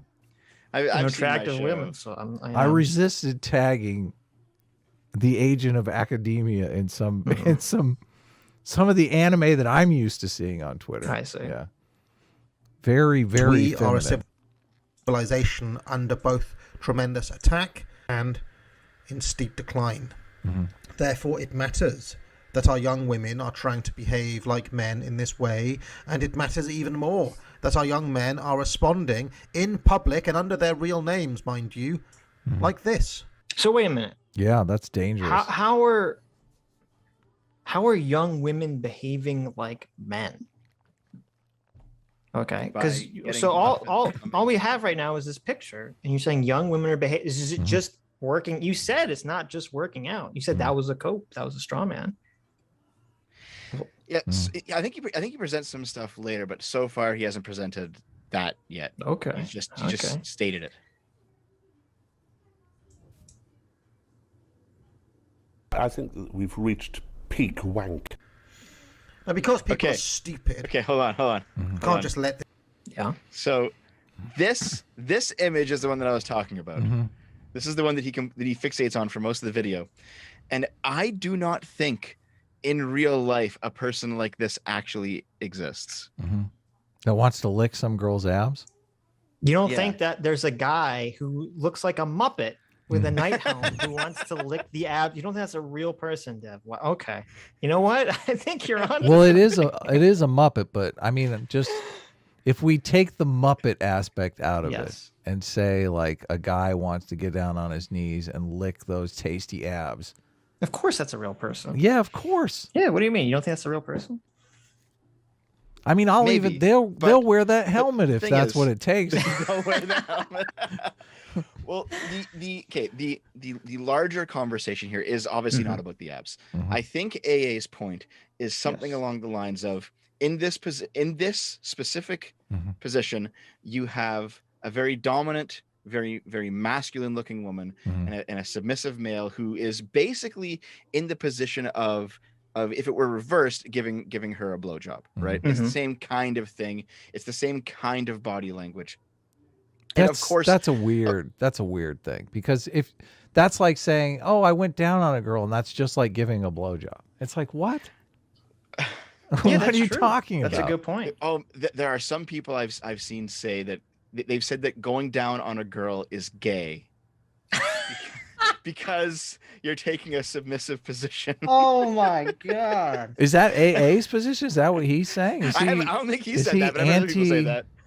Anti-fellatio? Is that what's going on? Are you here? anti-eating girls out? Come on. You gotta What do if the it, what if right, it's like okay. 69? What if it's 50-50? What if That's it's like right. There you an go. equal Gender equality. exchange of affection? That's right. Yeah. Is that allowed, or is that against the natural law? The natural law. Well, the thing is, he's specifically saying that this is a problem in terms of teenage boys. Teenage boys who are growing up to take teenage this submissive boys position. do not want to go down on girls. Okay, gotcha. Let me write that in my notepad here. I don't know. I don't think he's saying that. It's just that it's a problem if teenage boys, rather than growing up to be masculine men, grow up to take submissive positions in relation to masculine women. I think that's his argument. That is the argument is this. I brought it up here. Subverting Ensure of gender. Adam answers the fundamental issue, namely young men behaving like teenage girls in front of masculine women. Yes. The issue is never about abs. Hold Adam to honesty. The issue is about the reversal and subverting of quote natural gender norms. roles. Yeah, Yes. exactly. Right. This guy, you don't know this Muppet here. He's gonna fuck all night long, man. This girl's gonna get That's so pretty pregnant. masculine. This girl's gonna get so pregnant. Well, but there's a couple things going on here that are annoying. Because the first thing is, if the argument is that in American media there are not enough examples of positive masculine role models for young boys, I would agree with you 1,000%. Yes. Complete agreement with right. And I think that's another reason why anime is as popular as it is, because that's the only place you can go that has like traditional traditional exactly masculine role models. I mean, you think of people like that's why like All Might is a better Superman than Superman is, because you have a traditionally masculine role model. Yeah. Okay. There's so many characters in anime like that. Well, I disagree with that. You do? Wait, you disagree with All Might or the anime? Oh, I love All Might, but I agree with you on principle, but Superman's a great. Hello, also. Hey now. What's up, Aiden? Hi, Aiden. Hey, how's it going? Superman's dark now, though. Haven't you seen the movies? Oh, well, I don't count the movies as canon. They suck. So whatever. No, Superman traditionally. Hey, Dev. It's been a minute. Hey. But yeah, like I think that traditionally Superman has been a very classic male role model figure. Traditionally, yes. That's what he was developed as by by his creators, pretty specifically by the Jews. By the Jews, but let's be real. But hang on, they were. What the fuck? Why? What, you don't know this? You don't know that? You didn't know this? Hang on. It's kind of a big part of why Superman was created. Is it totally irrelevant or what? I mean, I just like it's just incendiary. But. It is kind of. It is kind of relevant of being like Superman was a hyper masculine figure for people who were downtrodden, for people who felt like they had nothing in society, oppressed, right? Yes. Who were oppressed. So Superman is a way to express that desire to have a role model figure to look up to. Right. Right. Sure. Well, look, I only brought it up because, and I don't think this is academic agent's position. So I'm not saying it is, but very often from people we hear that like the Jews are the ones trying to degrade traditional gender roles and all this stuff. So well, whatever. I think it's funny that like one of the most classically strong male characters was literally created by Jews. Created by Jews to be a superhero to represent the Jewish struggle. Yeah, that's interesting, right? Right. To be like the most all-American, American hero ever. So love it. This picture speak for itself. I'm going to have to really spell it out so that even Billy at the back of the class can get it. Yeah, you hear that, Billy? Spell it out. You hear that? For me. Shut the fuck up, Billy. He's talking. Teacher's talking now. The woman is built like a man. The man is a little... My dad never had any of these up here. I don't know. Dad didn't have those giant knockers. What's going on here? He didn't get built enough, Adam. What's he didn't up? get built enough. He didn't get built enough with, like sometimes when guys get like really, have you seen that stuff where men get like really built and their pecs get super huge it's and not then the they same. look It's like not boobs. the same. Yeah. It's I not have the seen same. that. You're like, that's a bad look. Man boobs are not sexy at all. They're the opposite. They're repulsive. Well, but this is weird to me because it's like there's a spectrum here. There's a scale here, right? We've all probably seen like the weird, like the fetish art of like the ultra buff women. They're like, that's just a guy with long hair. Like they're just like their whole body is like roid rage. Yes. But with this picture, I'm trying to find the full picture because I think this is a little zoomed in. Like she looks pretty feminine and she just got like really ripping abs here. So she's just ripped. Look at the that hourglass waist there. Yeah. Right. Yeah, look at those big ass hips. I don't see hips like that. I don't see big hips like that on the gentleman. A second. So that even Billy at the back of the class can get it. The woman is built like a man.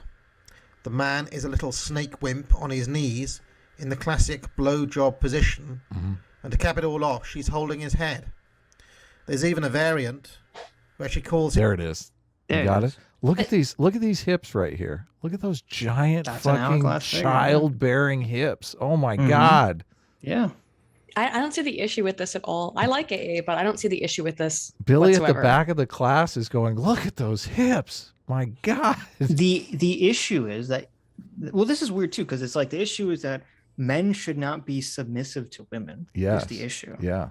I don't think there's a submission. Well, we could talk about that more in depth about what that means, but just I think finding a look at the world in which we live, wherein if you have to be, you can't be fat phobic, you have to be body positive. Right. So having a sexual attraction towards a woman who is clearly taking care of her body and sculpting her body is, I think, far less quote unquote degenerate than promoting attractiveness or attraction towards women who are morbidly obese. No, I would say even from this perspective, right? Because that's the dominion of man. Okay, is to be buff. Women are not allowed to be buff. That's the dominion of men. That's the natural law. You don't know about the natural law? I forgot about the natural law. You guys were talking about that earlier, and I'm not sure what that referred to either in terms of the natural law. It's a mystery. So, we don't know. I think he's literally just talking about like Aquinas style natural law. Okay. Yeah, maybe. I don't think so. Well, and it's interesting because, so like, well, first of all, there's so much like weird about this video because what is considered a masculine behavior changes so much over the years. Because like, for example, we would look at some guy who say he's like a CEO of a Fortune 500 company. Okay. He's the big boss guy. He's making all the decisions here. You know, he's like the domineering alpha man. He's slapping the secretary's ass, you know, when she walks by or whatever. Okay. But that guy 500 years ago, they'd be like, this is the softest, most feminine guy ever. He's like not in shape. He can't hunt. He can't provide the meat for his family. He would die if you left him in the wilderness alone. Jeff Bezos doesn't. Yeah, Jeff Bezos is like the most beta male ever. You know, if you look back in certain time periods, but this shifting scale of what is considered masculine Bill behavior. Gates. But real quick, in terms of what's considered feminine, before we go forward with this, and what I'm guessing A's argument here is that women being preoccupied with building their bodies and engaging in this masculine type behavior is taking away from the feminine type behavior that they should be concerning their time with, caring and nurturing and carrying children and things like that. So I think that's where his contention here is.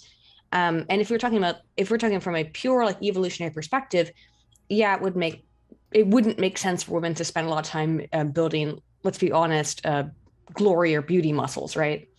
Well, evolutionarily, no one is spending time. No one's supposed to do that ever, like because they just build muscles by doing whatever they're doing. Yeah, well, she's a blacksmith, though. You can obviously tell. Oh wow! Oh, you're I right. didn't know she was a blacksmith. That's awesome. But so she's working hard all day. Those abs are just natural. Well, the whole idea of beauty muscles, you know, that men do as well, that also is not evolutionarily conducive, I would say. That's true. Because I was like, evolutionarily, I would imagine if you had like a bunch of hunter-gatherers from hundreds of thousands of years ago, I don't think any of them had six-pack abs. Because like that's not just exercise, that's also you can't eat certain things, right? Right. You have to cut all your fats and stuff. Yeah. Haven't you seen 300, man? There's more abs in that movie than anything. It's a nice movie. It's a real good movie. I don't know what you're talking about. But the thing I was going to say, the line I was getting at too, was that like, so if you have the ultra masculine CEO who runs a Fortune 500 company, okay, provides for his family, does all the stereotypical gender role stuff, but then, you know, he hires his secretary to peg him in the ass at night and call him a dirty pig as she fucks him in the ass with a dildo. Okay. Yeah. Is he suddenly not masculine because of this one action? Does that take away from all the masculinity in his normal life? Interesting question. We have to call the natural law scholar to get to the bottom of this one. The thing that's interesting to me, and this isn't true for everyone, but it seems like a lot of people, the sexual behavior, the sexual kink they want to engage in is almost the exact opposite of whatever the front or behavior that they engage in their normal daily life. Interesting. That seems to be very common. Oh, that's very often because usually people's kinks are hidden, and that it gives them shame. That's part of the kink, actually. Right. So yeah, they would want to. So like, if somebody's kink is to be dominated by a woman, then they would maybe not always, but it's possible that they would outwardly present as being hyper masculine, hyper dominant, to not give away their secret kink that they have some shame about, right? Does everyone have a kink? Or I mean, I don't really have a kink, and I feel like maybe I'm left out here. Adam's like, okay. Adam's like, I want you all to tell me your degenerate secret kinks. I don't have any. I'm starting to wonder if there's other. No, I don't. I mean, God.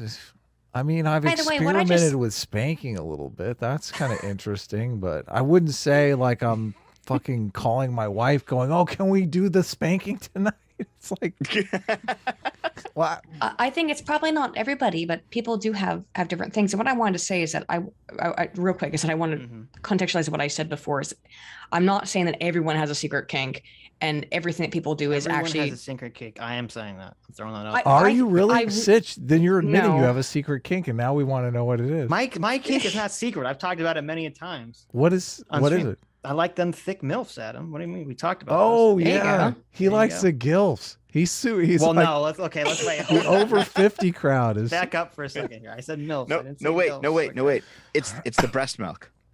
It has to be the breast milk. There you go. It's the breast milk. Mommy's milkers. Mommy's milkers.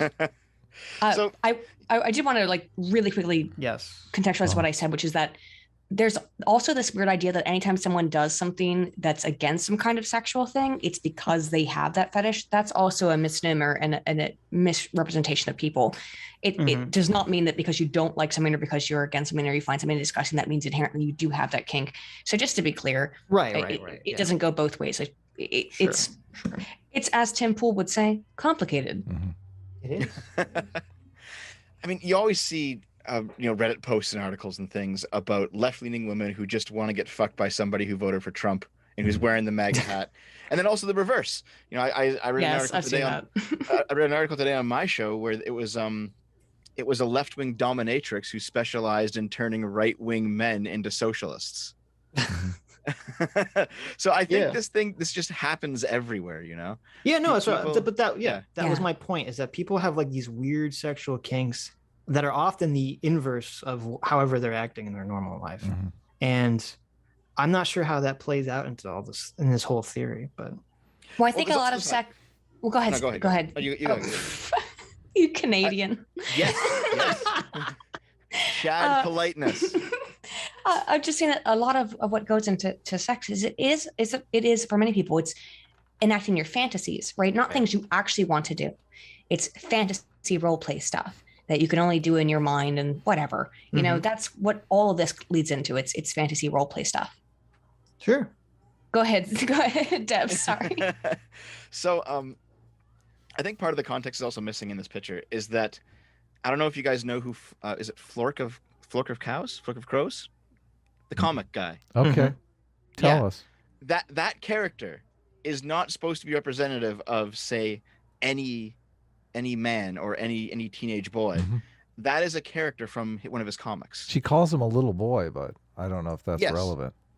Yeah, no, it's the fact, like, he draws comics about sock puppets that are just very pathetic. Okay. And that's the whole comic. And this is this is supposed to be like a fan art of that comic. This isn't like some kind of what we're looking at right now, the abs are art image. This isn't supposed to be something that is generalized out to the entirety of male society. Right. Yeah. It is for this one specific it's web a joke. It's obviously a joke. Yes. Yes. The funny thing is that academic agent is like losing his mind over this. That's what's hilarious about of cows, yes. I mean, I think there's a lot of problems in society, but I'd like a sock puppet licking a girl's abs is just, I don't know, low on my priority list. I also think that honestly, in terms of I like AA a lot, by the way, but in terms of the problems facing society, this is very low down. Considering the number of women who are engaged in feederism and getting really fat and doing that for fetish purposes stuff that is objectively super unhealthy for them. And that's a big kink. So, and it's a very popular one.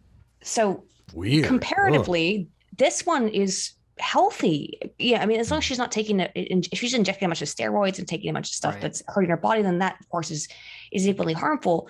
But it's a huge career and it's a huge industry for women to like get fat on camera and men.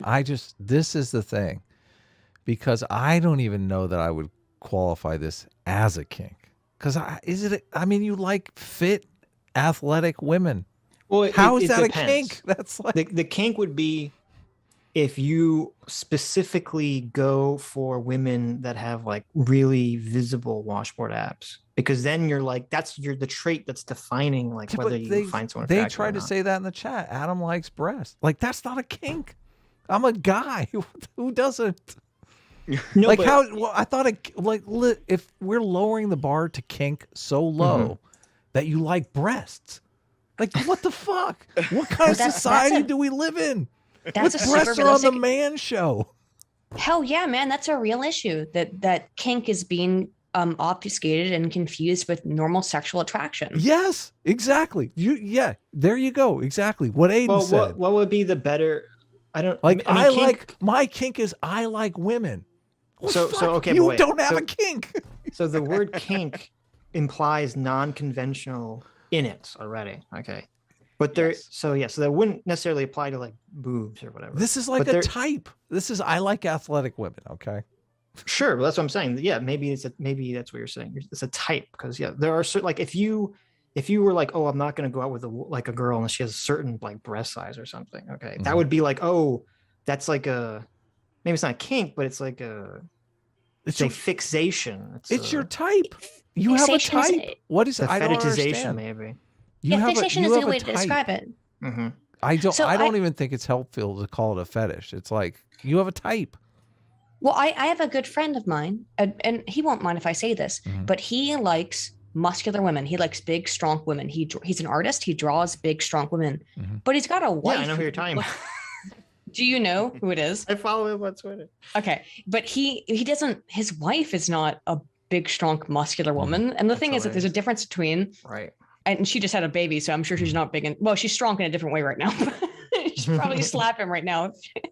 But like, she literally just had a baby like 2 months ago. Oh, that's scary. He's drawing women that are not his type. That's weird. But no, but there's a difference between I mean he's drawing women that are his type. His wife is not his type. That's the scary part. But he draws women that are like don't exist. Like, but that's the thing. Is that like there's a difference between like a fantasy and reality. My point is that this person that apparently Sitch and I both know, who has a something that he likes in fantasy has nothing to do with what he likes in reality as it relates to his wife, right? Mm-hmm. Right.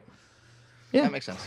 Sure. I mean, Aiden, you're not actually dating Garrus, so I don't know what that means. Unfortunately, it is true. I am not the guy from Garrus. Mass Effect. Yeah, I don't have my weird lizard boy. There you go. You're fetishizing, kinking lizard boys. Aiden, do you have a opinion on the thing that we're supposed to pay attention to? What are we supposed to? The fundamental issue here is young men behaving like teenage girls in front of masculine women. Oh, yeah, the reversal of gender norms. Right. Well, it's this. Okay, men are. This is, I think, the issue with this video fundamentally, and it's not AA's problem, but I think the problem is that it is. Stop letting him off the hook. He's being a total little bitch. Nice. Let Aiden be nice. It is a.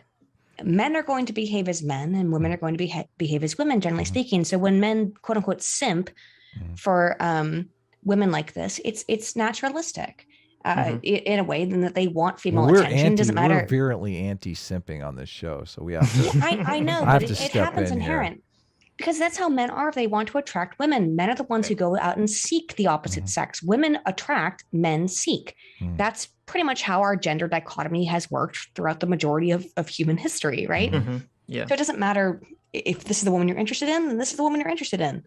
And that's kind of how it functions on social media or offline. I don't. You didn't. Did she answer the question? I don't think she did. Well, hold on. Yeah, I don't think so either. What's your take on reversing gender roles? Okay, so in terms of reframing gender roles, are you for strict gender roles? Does it bother you if men are submissive to women? I guess is the question. I find it odd. I find it evolutionarily kind of nonsensical. Isn't simping kind of being submissive to women? I feel like it is. I would agree that it is in a way. I way. feel like simping is the worst. Yeah. I think simping's pretty gay. If you can use that terminology. If you can lick them abs, boys, get in there and lick them, but don't simp. Okay. But the problem with simping is putting yourself at a non-dominant position of woman. That's putting yourself at a submissive position. Well, simping is, we joke about simping on the show, but like to actually codify simping, to talk about it realistically, the issue is not a man being submissive to a woman, so he's a simp. The issue is a man being submissive and paying a woman who he has no chance of ever actually being in a relationship with. Right. Well, that's all parasocial stuff, right? That's all. That's a lot. Yes. So there's a lot of psychology that goes into that I've explained extensively, I think, before. But to reiterate, human beings were not did not evolve to be able to understand how the fuck the internet works, right? So what happens is you're basically seeing these. To put it in an evolutionary perspective, it's a like mating ritual happening in a digital format, right? Where you're putting the thing. Oh no! What? You don't agree that that's what's happening here? I lost my internet for a second. I don't know if you know shoot. Me. No, go ahead. Sorry. It just dropped out for a second. No, I think that's okay. So what I think is happening is that it's still a mating ritual where it's like you put your earning, you put your value as a male in front of the woman in some way or the other, and then you say, whether it be money or whatever, and hope that the female will take this submission of your value and will say, oh, okay, you are the high value male and therefore I will mate with you. However, that's not how this actually works in functionality, but the human brain is not developed to understand the difference between these two things. We're still functioning on basic evolutionary principle. The reality is that we have no idea how to deal with this modern way of dealing with intersex relations between the two sexes. It's completely foreign to the human psychological pathology. Right, but to me, that's what's so hilarious about using terms like natural law and natural order, is that human society is so divorced from what is natural that so many of our problems that we face, our psychological problems, are because of that, because we didn't evolve to live in this type of society. So trying to appeal to this nature argument doesn't even make sense, unless you're talking about we're going to go out there in the woods and start hunting again. Yes, in the particular climate in which we exist, we are dealing with human psychology remains the same. That's where this gets fucked, right? The psychology remains the same because it takes a very long time for evolution to happen, but technology advances very quickly. So we have men and women engaging in the same stuff they would do in any other circumstance without technology, but technology is facilitating behaviors that are in a different way. I feel like if anyone was against strong, like, prescriptive gender roles, it would be you, Aiden. No, I am against strong prescriptive gender roles inherent in terms of like saying certain people of certain genders need or must by nature or by nurture behave in a certain way. However, evolution does play a role here. You're a libertarian. All you talk about is freedom. No, but she has probably the same position that I have. It sounds like, which is that, if you let everyone alone, most people are going to probably fall along the spectrum of standard gender roles. Right. But there's always going to be outliers. Sure. But that doesn't mean that society should have a prescriptive gender norm forcing people to behave in a specific way. Yes, precisely. But that's what AA is advocating here. How is he not? That is what he's advocating for. He's saying, he's saying you got to be the man. Stop making her be the man. Yeah. Right. See, it's something along the lines of most people will end up acting like masculine men and feminine women, and that's just how it's going to be. No matter how much the people on the left cry about it, that is just it. Yeah. But that doesn't mean that people who, for whatever reason, don't find it comfortable or fulfilling to act that way should be excluded from society. I agree. They shouldn't be just cast out into the bush. Who cares? Why is it bad? But if some guy says, hey, for my feelings, the way I was born, okay, because it's really what we're talking about here generally, is if some guy says, I want to be a stay-at-home dad and raise the kids, and I want my six-pack ab bodybuilding wife to go out there and to make money and be more domineering, and I'm be more submissive to her. So fucking let him. I don't give a. Who cares? I don't care either.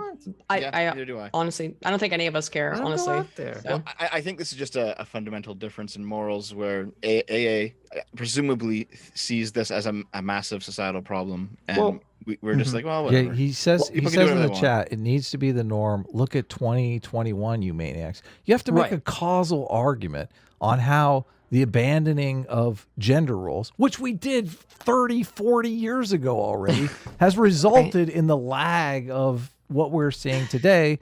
Because I agree, like there's some crazy shit going on with gender right now, but I think it's more likely a product of like the internet and technology than the abandoning of traditional gender roles, which we did long before we ever invented the internet.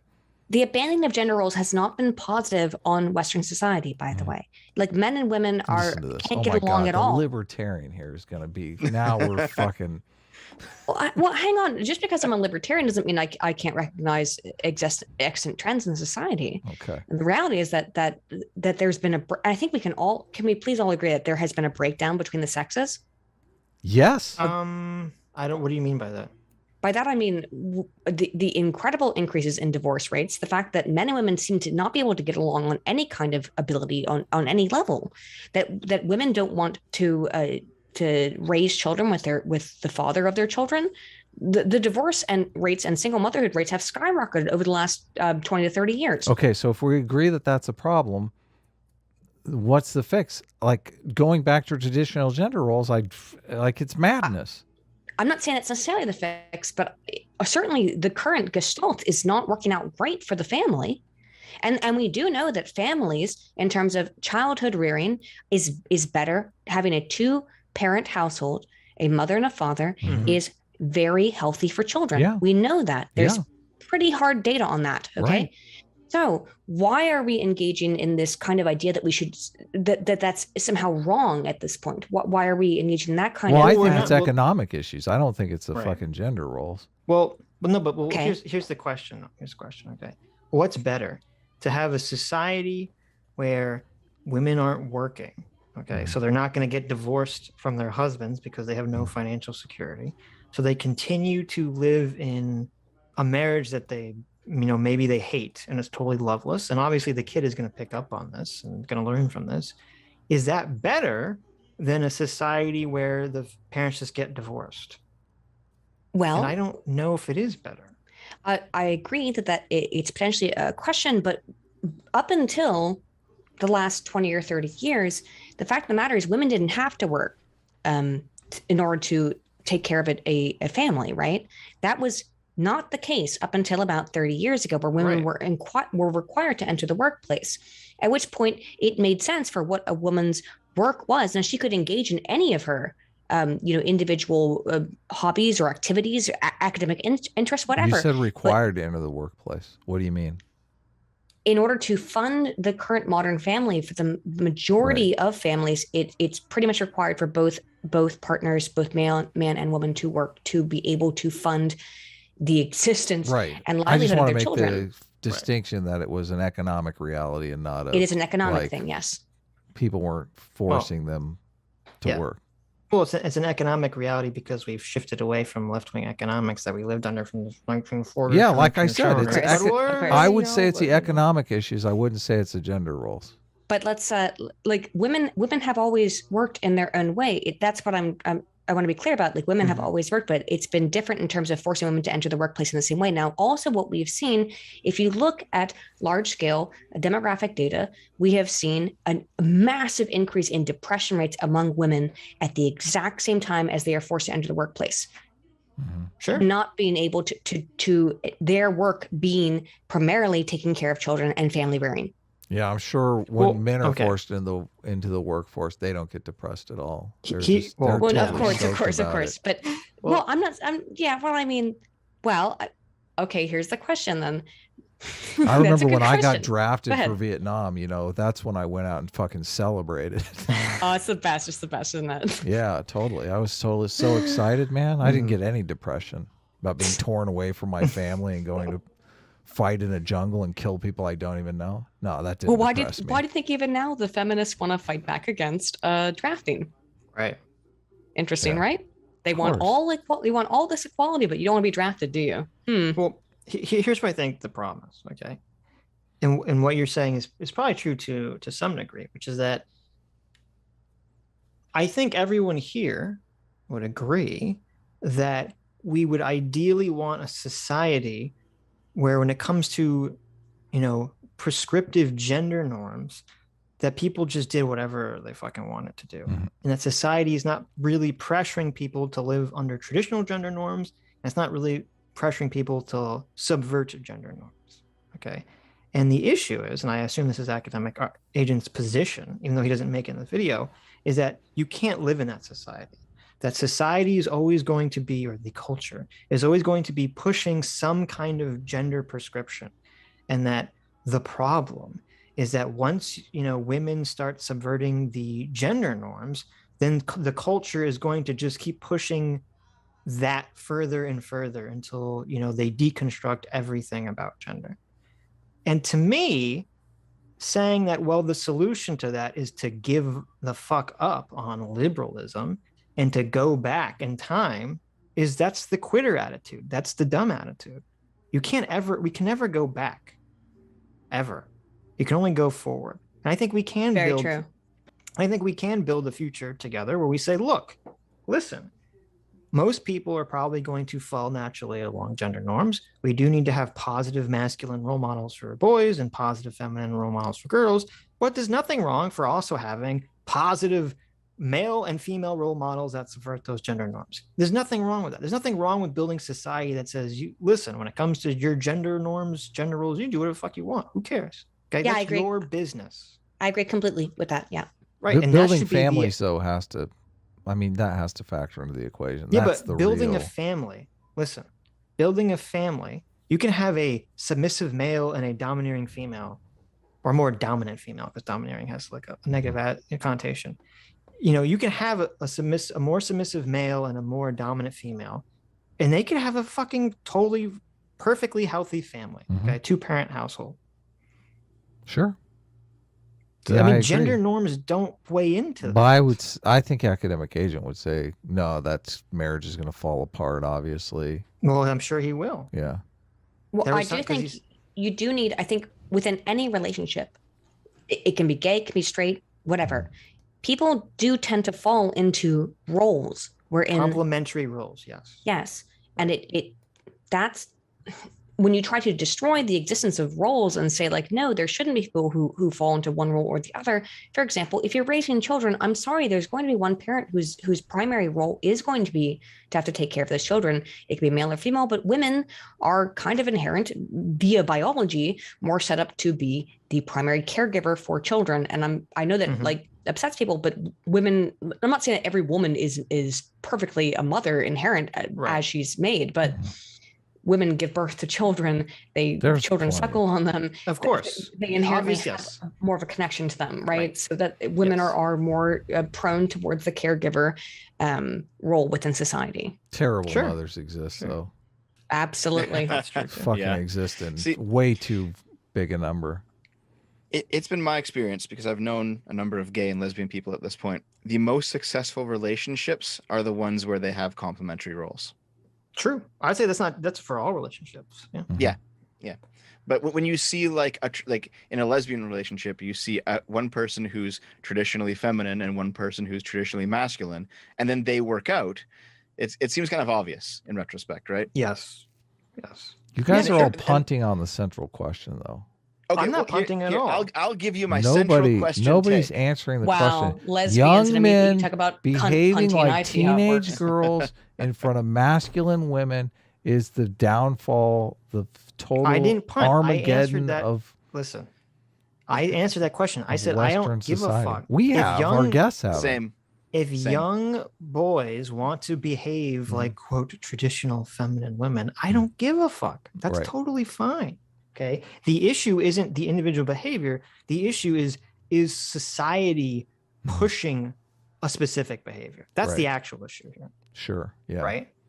I think AA would argue that society is pushing that behavior because of this anime stuff. I mean, that's the pipeline. Society might be pushing that stuff, but you can rail against that aspect, that cultural aspect, without attacking the individual and saying, well, you don't have a private life. You don't have a private sex life. You know, everything is part of the culture. You're not allowed to do whatever you want in your privacy of your own bedroom, blah, blah, blah. Like you're going with the fucking completely ass backwards direction at that point. Aiden? No, I think it's probably correct in that, things are progressing in a certain way, but you have to understand that there are inherent natural proclivities of the sexes and to engage in certain roles. You know, even if we go back to caveman times, right? We go back to evolutionary psychology and evolutionary biology. We understand that, though. It's about society enforcing societal norms.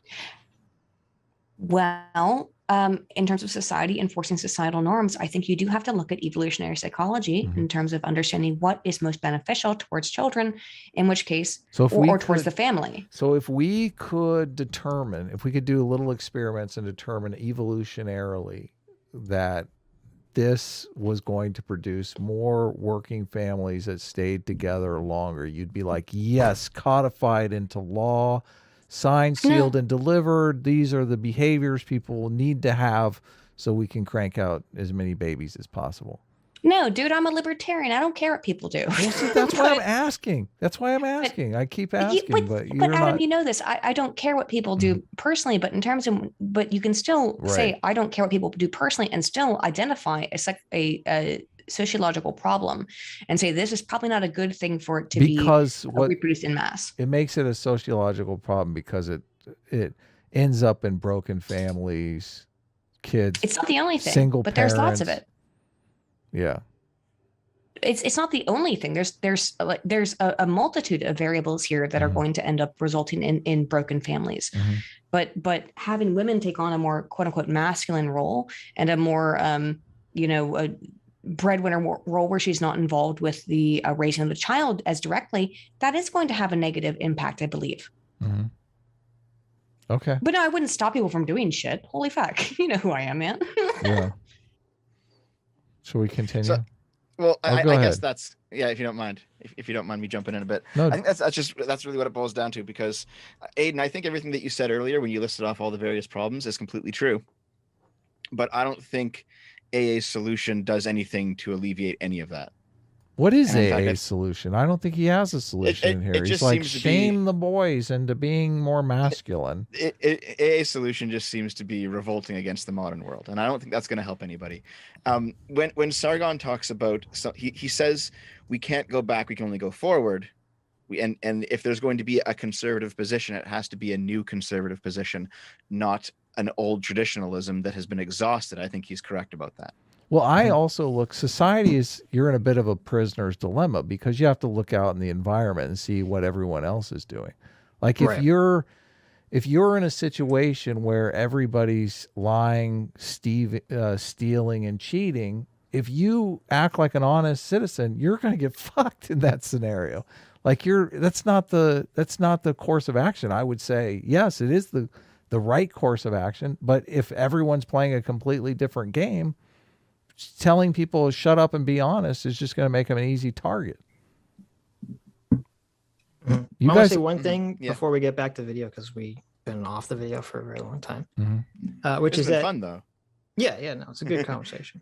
But it's interesting because we watched the second thought video, and he's kind of like, he's living in this delusion that like, oh, if only the politicians would speak and enact far leftist policies, and all these people would come out and vote, and we could have our glorious leftist revolution. And it's funny because that was basically, we were talking about earlier, the Blair White, Lauren Witzke debate. That was Lauren and John Doyle's exact position. They're saying, if only Trump and the Republicans came out as ultra trad con conservatives and became, anti-LGBT, and, we went back to the 1950s. All these conservative voters would just come out in droves and vote them back in the power. They wouldn't. And by the way, that previous video was hilarious. It was one of the funniest things I've ever fucking seen. So thank you guys for covering that, because that was, and I just to give my post hoc opinion on that, since I was like reading in the chat, that guy, for my post hoc opinion, he is projecting to a degree that I have really never before seen. Yes. The kind of projection, and that is true projection, when you absolutely accuse your enemy of everything you were doing. And I think he's upset. That guy is truly upset because he doesn't have the power that he wants to control people, while pretending to care about democracy, which is such an absurdist claim. Yep. Sorry, side. I had to give my shit on that one. Okay. Holy crap, that was crazy. See, sorry. Sorry. Go ahead. Okay, so I think if we really want to dig down deep on this, the problem with AA's position, and I've seen some of his stuff now, and he even has a reading list, and I've decided to actually to try and read some of all. Don't waste your time. It's not very good fucking writing. It's all a bunch of tired old shit, man. From stuff that should have been retired forever ago. But I think like the core problem with his position is that he basically views liberals and socialists as being the same thing, which is the inverse of the leftist position, because they view liberals and fascists as being exactly yeah. Right. That's hilarious. He's very he's in a very strange position where he I don't think anyone who could possibly agree with him. And do you remember what I said in the beginning of the stream? Sitch's law of inversion. Okay, we have a new law. If one side says something, makes some statement about a behavior, about the direction the country's going, then the other side makes the exact same statement but inverted. They're both wrong.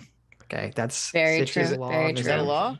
It's a new law. Now. That's the new law. Sitch's law of inversion. Sounds pretty good.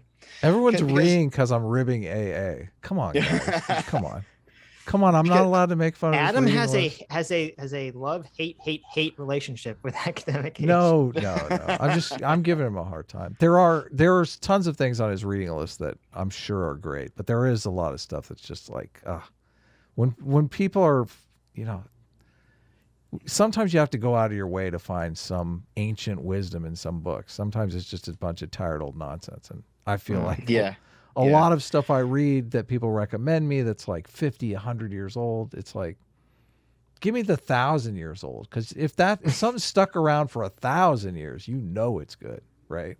I do kind of, just real quick, I hate that argument. And I understand where you're coming from, Adam, completely. It's like, if it's stuck around for 1,000 years, it maybe has some validity. But I get criticized all the time for studying studies from like the 1970s. I rarely do that, by the way. But if I like put one study that's from like pre-1995, people will say, well, it doesn't matter anymore. That's stupid. Those data, that science isn't real anymore. Right. And it's this bizarre belief within a lot of people, I think, right now, that it's something that isn't modern. But we're not talking about data, though. I'm talking. No, I know, but philosophy is the precursor to data in many ways. So philosophy is people making observations and trying to understand the world, and that's the precursor to modern science.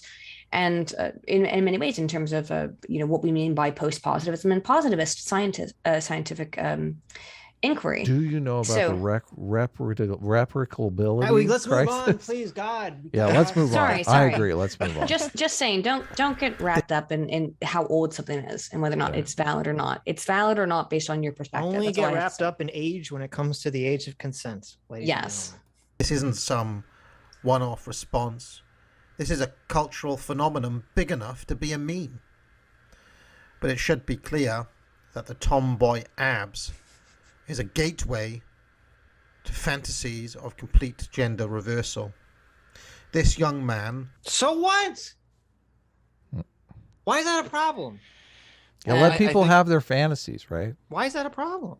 See, I think this is just going to be a difference in fundamental morals, because... Yes, I think you're because Aiden, you pointed out all these things on a society-wide level that are completely true. And then yet you have to balance that with, is that more important than people's freedom to do what they like in private? No, it's not.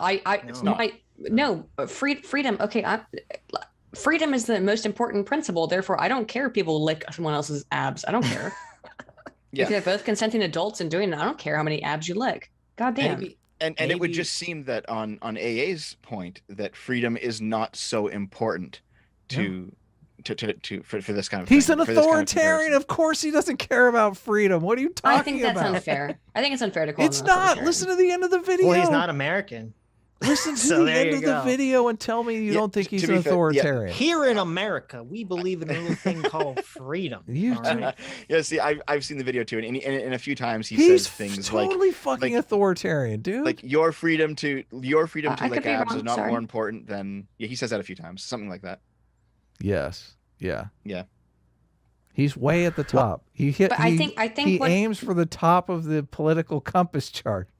The very tippy top. Mm-hmm. I will to try and to I guess I'm not even steel manning, but just try to explicate. I think A's argument is not that it's moral or immoral or that morality even matters, but it's like, what does this do for society in general? is this a good or bad thing for society? I mean, By he the way, never really I don't agree with articulates that. He just says, you know, the end of the world, fucking destroying society. Yeah, he never comes out and talks about. He doesn't talk about like the family destruction or anything like that. Well, this video comes off as like he made this video for his audience. Yeah. That has all the same presuppositions that he has. So he can just make a lot of like vague general statements that you're like, if you're not his audience, you're like, I don't know what the fuck he's talking about. I don't even know what he's referencing. Yeah, and he's not making a strong argument in any sort of direction here. Once in the position of a teenage girl serving a bigger and more masculine man. Listen, I want to address this because Septicai Sushi makes an interesting point that we should dive into. Septicon Sushi says, what's wrong with SJW's gender swapping comics? They're doing it by force. They're fucking literally forcing it on people the same way AA in this video is fucking forcing people not to do it. Right. Like the audience does not want the gender swap comics. The reason why manga is so big is because they have traditional gender roles. That's why I'm fucking this is what AA is saying is insane. People are turning to manga because they want traditional gender roles, okay? Some whack nut on the internet wants to reverse gender roles. He's into that, but he's a very small audience. Right. So in American comics are trying to force what this very small audience wants onto the entire mainstream as if it's going to change their minds about what they want. They're doing it by force. It's authoritarianism. Yes. And the issue with the gender swap comics too, it's not just that the comics are gender swapped. It's that they're gender swapped and then they insert like so much nonsensical woke politics into the comic beyond the gender swap too. That's the big issue. Like comics are a form of a disengagement from reality, right? You want to have a fun time when you read a comic book. Hell yes. And then they bring you into this freaking politic, which people are trying to escape. And that's the whole reason why this woke politics stuff in Marvel and DC, and particularly in Marvel, is ruining their industry. And they're trying to say, and for 4 years now, they've tried to pretend like it hasn't been the case, but it is the case. Dude, if you don't like my politics, don't buy my book. The thing that I can't remember the name of the comic writer who said it, but it's probably Mark Waid. How fucking authoritarian is that? How fucking authoritarian is that? It's madness. To be fair, saying if you don't like it, don't buy my comic book, that's not inherent authoritarian. But the problem is that when they take over the entire industry and say, and they make it so there's nothing else that you can buy, now it's authoritarian. If you want to publish this is such a bizarre thing, right? And Adam, you have to know this. And both of you have to know this, I guess, to some degree. But your job is literally to sell books. That's it. But I mean, your job is literally to sell books. There have been, quote, woke, left-leaning fucking publishers for years. I mean, who publishes Icon and Rocket? Kelly Sue DeConnick, that's the name of the writer. Sorry. Kelly Sue is insane. But so like Milestone Comics was a publisher that was created by Black people, to make Milestone Comics, which is Icon and Rocket. Those are their two big characters that were their breakout characters. Then you also have like a ton of minor comic publishers who allow people to publish whatever they want. And all of a sudden it's not okay that you can publish whatever you want. It's that we have to make a certain political message be mainstream. Yeah. We can't allow people to just publish it within their own small publications. Now we have to push this narrative in our mainstream publications. We can't just allow people to say what they want within their own publications. It's absurdist. Yeah. Right. And that's what I was talking about when we were saying the difference between saying someone can engage in whatever gender role they want or whatever, and you have comics or movies or television shows that are pushing some specific type of gender role and saying this is the way things should be. And if the comics are not only showing, because I don't have a problem with, look at like action movies in the 80s. Okay, you had like Sarah Connor, Terminator. You had Ripley from Alien. I mean, so you had women that were engaged in the hero protagonist action movie, but none of them felt like fake female characters. Totally. And then on top of it, it wasn't like every masculine or every male character was evil or wrong in that show. Like that was something that was very weird, and I don't know if it was intentional, but it felt intentional in WandaVision, was that every masculine male character was a bad guy and was evil. Yes. And I was like, that's when you say, okay, you're pushing some kind of gender norm politics bullshit on me. And I don't want it in either direction. I don't want to either. It's a fucking demonization of men is what it is. Right. Yeah. Well, there's also just the added point. There's also the added point that if you want to go out and make your high guardian spice or whatever other garbage you want to make, that's fine. Yeah, totally. But it's a complete other level when you start Right. taking over old properties. She's and the writer now on claiming... Aquaman. It's like, Right. Yeah. Sorry, I shit all over your fucking franchise. The character that you love since you were 6 years old. You don't like it? Fuck off. Hold on, wait. You liked Aquaman since you were 6 years old? You fell in love. Aquaman was your pick, Adam. You fell in love with the wrong character. No. Dev, I am an unironic Aquaman fan. I was an Aquaman fan since before the film, so it's been a very weird, wild roller coaster for me. Particularly considering that, like 10 years ago, I would get made fun of all the time. Be like, Aquaman's the biggest, stupidest fuck ever, and then the Aquaman movie fucking. Yeah, they made fun of him all over the internet. Then fucking Jason Momoa makes a movie with as Aquaman, and all of a sudden it's like Aquaman's cool. I feel like I feel very lost. Aiden is the original Aquaman hipster. Okay, she liked him loved before Aquaman he was for cool. years. All right. I feel so weird because I used to defend Aquaman on the internet. Now where we are, Aquaman has toxic masculinity. He needs to do reparations for his fucking toxic masculinity for 20 years. You don't realize this. If you don't like that, don't buy the fucking book, okay? We're in the reparations. So toxic, it literally infects the fucking ocean, by the way. I thought your husband like was Daredevil. He is, but I like actually like okay. So I have like a husbando tier list. So Daredevil's at the top, but like Aquaman's at the second level. He's right down there with like Jason Todd. Like those are like my like second tier. Jason like, Todd. Wow, that's a choice. Okay. I love Jason I just gotta Todd. know. I have to know. And Roy Harper. Comparatively on your tier list, where is Garrus? Okay, wait, no. These are different tier lists of where we're competing them now. We're competing them now. We're fighting them together. No, I put them in different. The video games and comics are different things. Wait a minute. Mary Garrus fuck versus kill. Daredevil. We're gonna have to do it. Mary No, fuck don't kill. do it. Okay, Mary fuck kill. Garrus, Daredevil. Which one?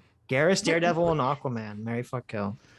Well, in that situation, I kill Aquaman, although it depends on which Aquaman it is, but I still kill Aquaman, even though I like a lot of different Aquamans. Because also, by the way, people who don't know a lot about comics, there's multiple different Aquamans. No, he's dead. Okay, so Aquaman's dead. All of them are dead. Is going to be Garrus, and then Mary Daredevil. Daredevil wins. He's every still time. the number one. Matt Murdock, my blind husbando. Hey, he's a lawyer. He makes good money. Just saying. That's true. Well, no, but I thought he was like works for like pro bono and for like chickens. He does work pro bono for Nelson and Murdoch is a really shitty law firm. So he is abdicating his responsibility as a man and asking the woman to be the man in his place. In other words, he is verbalizing his desire to be feminine, to become a woman. Now, because it's 2021 and people are... I don't care. I don't care. This fucking image. Extra specially stupid in this day and age, I'm going to get another reply to ensure that you really get it. I'm going to bash you over the head. Remember I mentioned Conan and his sledgehammer? This video is me wielding Conan's sledgehammer, okay? So let's look at this one. Here, Nikki responds to the picture of the masculine woman with a degenerate anime meme of what appears to be a schoolgirl squirting milk from their genitals. Are you sure it's milk? Nikki imagines himself as a schoolgirl with a penis exploding at the sight of a strong woman. I'm sorry, just the descriptions. The descriptions are too funny. I'm sorry. I love you, Abe. The end of civilization is here. Someone has posted a picture of an anime girl shooting milk from her imaginary penis. Oh my god! You know how back in the 90s you would see these public service announcements, Yeah. and they try to make it real serious about just how bad weed is. Yes. How it'll destroy your Yes. life if you even have one the weed. Same tone of voice. Exact same thing. If you have one weed, you're literally going to those are really funny videos where they're like, you have one of the weeds and then you end up like shooting up heroin the next day. Listen, and then you die.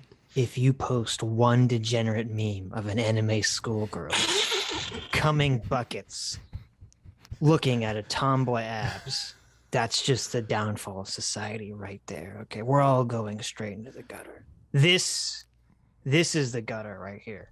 This is such a concocted narrative. Just to like Do you trigger think he's joking? I conservatives. think maybe he's joking about this. He's not. He's I don't think totally so. serious. No. But this is where the fourth cope. This is now look, this guy Nikki, he probably thinks that the tomboy abs girl is hot, okay? But he's being incredibly hyperbolic for the sake of comedy. Yes. Because this it's is comedy Twitter. He's gold. trying to be funny. Yeah. Okay. Relax. Oh my God. That part of the comedy is that you have a schoolgirl shooting cum. That's the joke. Because it's like, okay, you take something that That's doesn't very make funny when sense. she does that. It's very Right. funny. You take something that's nonsensical. That's the joke. That's part of the joke, See, buddy. okay, the whole chat is saying that we just don't understand what he's saying, and I do. I literally yeah, spelled yeah. his argument out like 5 times. I don't think so. Like Maybe I don't know. Aiden, I think it was you and I. We talked privately at one point about the difference between like your normal libertarian who just wants to own property and own guns and be able to do whatever they want, and then the paleo libertarians who are fucking insane. Yes. I think we had that Hold on. conversation. Let me interrupt. Let me interrupt you because you've triggered me. Okay. Yes. Uh-oh. Triggered me. Okay.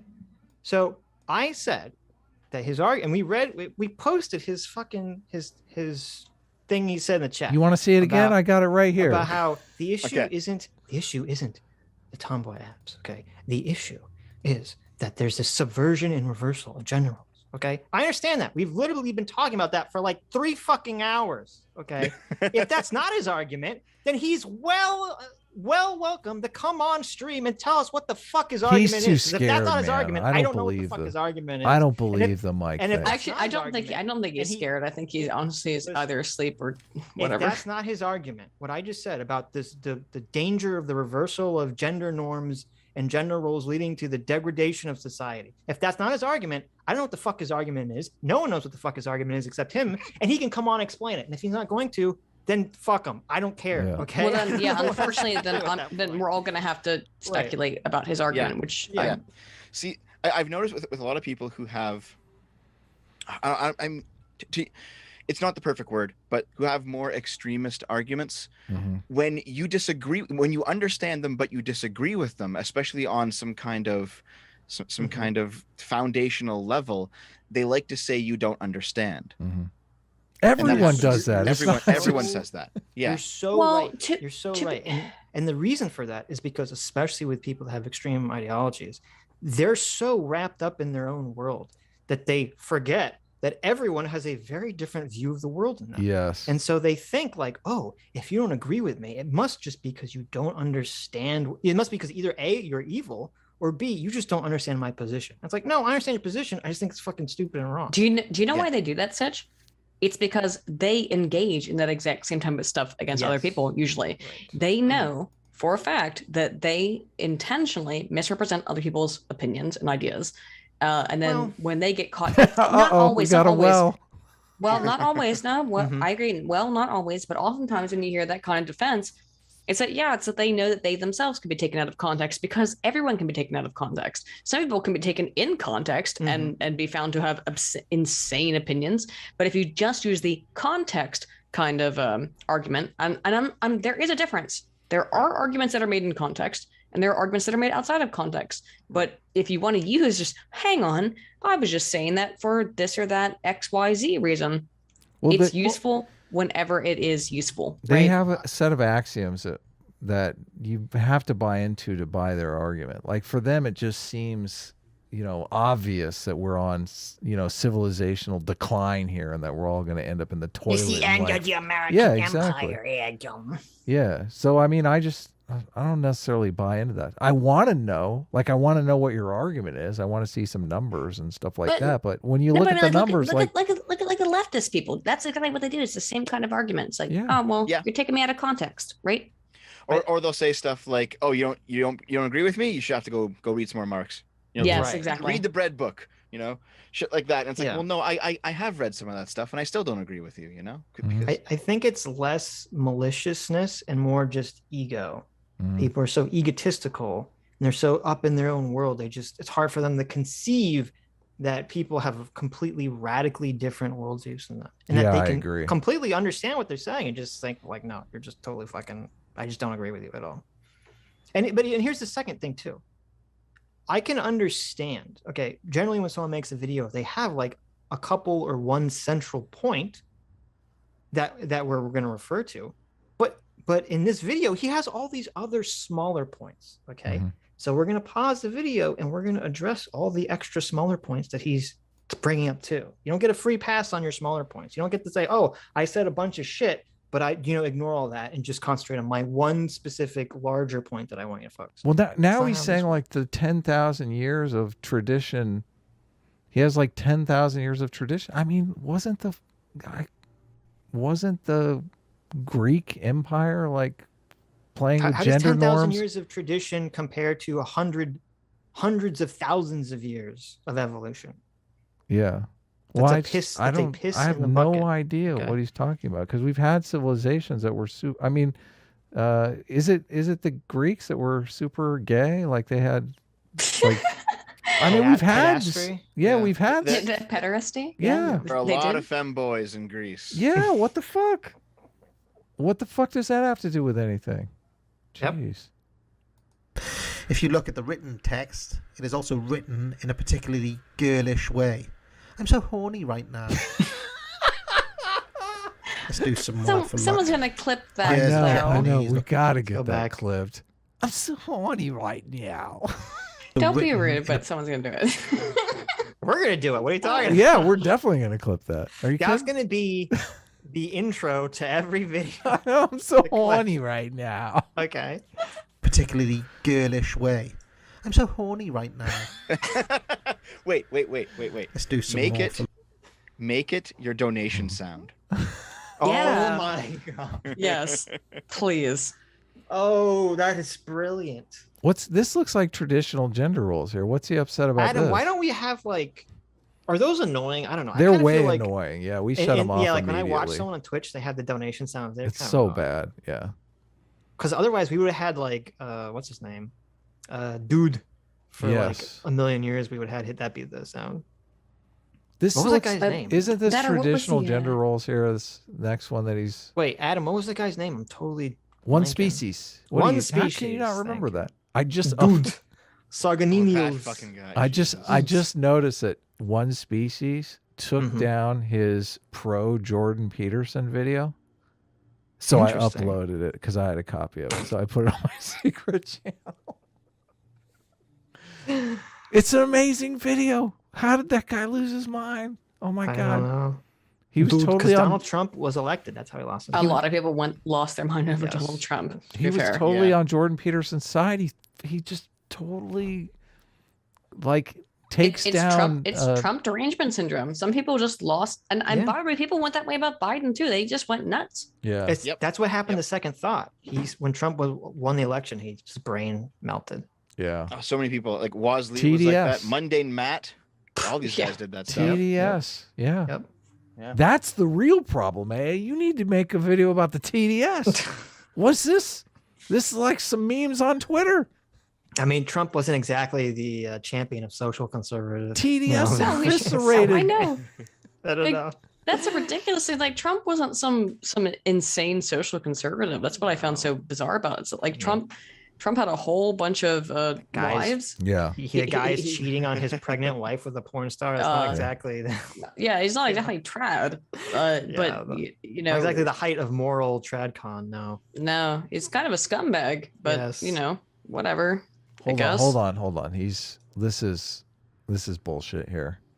AA's talking some bullshit in the chat here. AA says these idiots have declared traditional gender roles an extreme ideology. Bullshit. Fake news. Fake fucking news, okay? Yeah, when I said extreme ideology, I wasn't actually referring to specifically the gender role part of it, but rather the wider narrative. I am totally in favor. Listen, we're the all in authoritarian favor aspect of implementing such a policy. We are all in the favor. Ebola stuff and etc. Yeah, we are all in favor of traditional gender roles. People select traditional gender roles on the norm. That's like what they normally do. That's why they're traditional gender. Yes, exactly. Okay. Unlike the idiot feminist and gender queer theorists who think that humans are magical blank slates. Yes, we are not those people. You're arguing with the wrong people. Yes. Go ahead. No, I think that.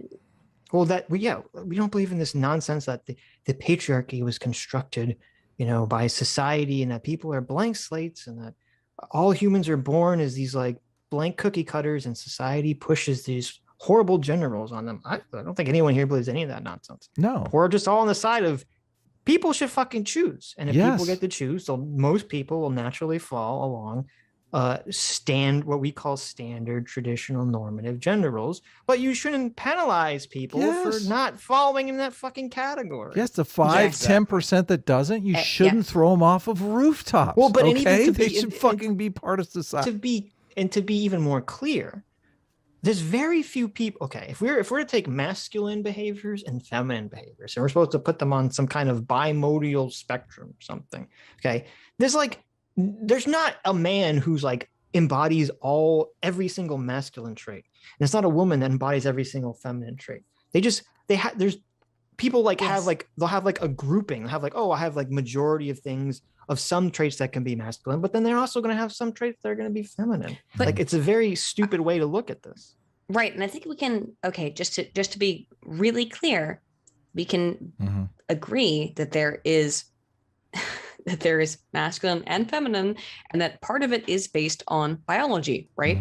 I think we can agree on that, in that males and females are genetically different, and therefore your predisposition towards one or the other can be based on your biology. However, it could be based on sociology and other different things. But for the vast majority of people, right, whether or not you are masculine or feminine is based on your DNA.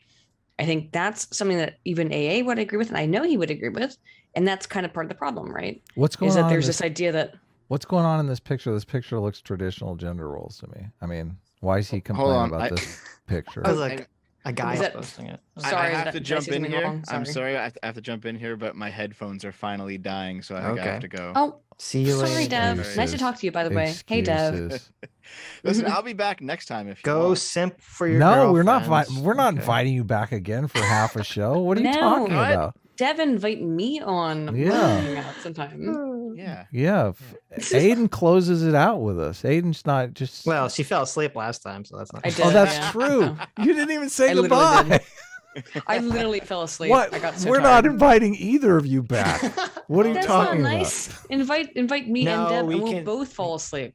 There you go. No, but see, Aiden fought. Okay, it took the grasp of sleep to wrestle her away from the show. Okay, she fought tooth and nail. Yeah, I really did fight. Come on, we got to get into this video, man. We got to. Let's get into the video. Sorry. Yeah. Go. Hey, Dev, thank you. It's nice to talk to you. Take care, Dev. See you later. Next time, eh? See you later. Bye-bye.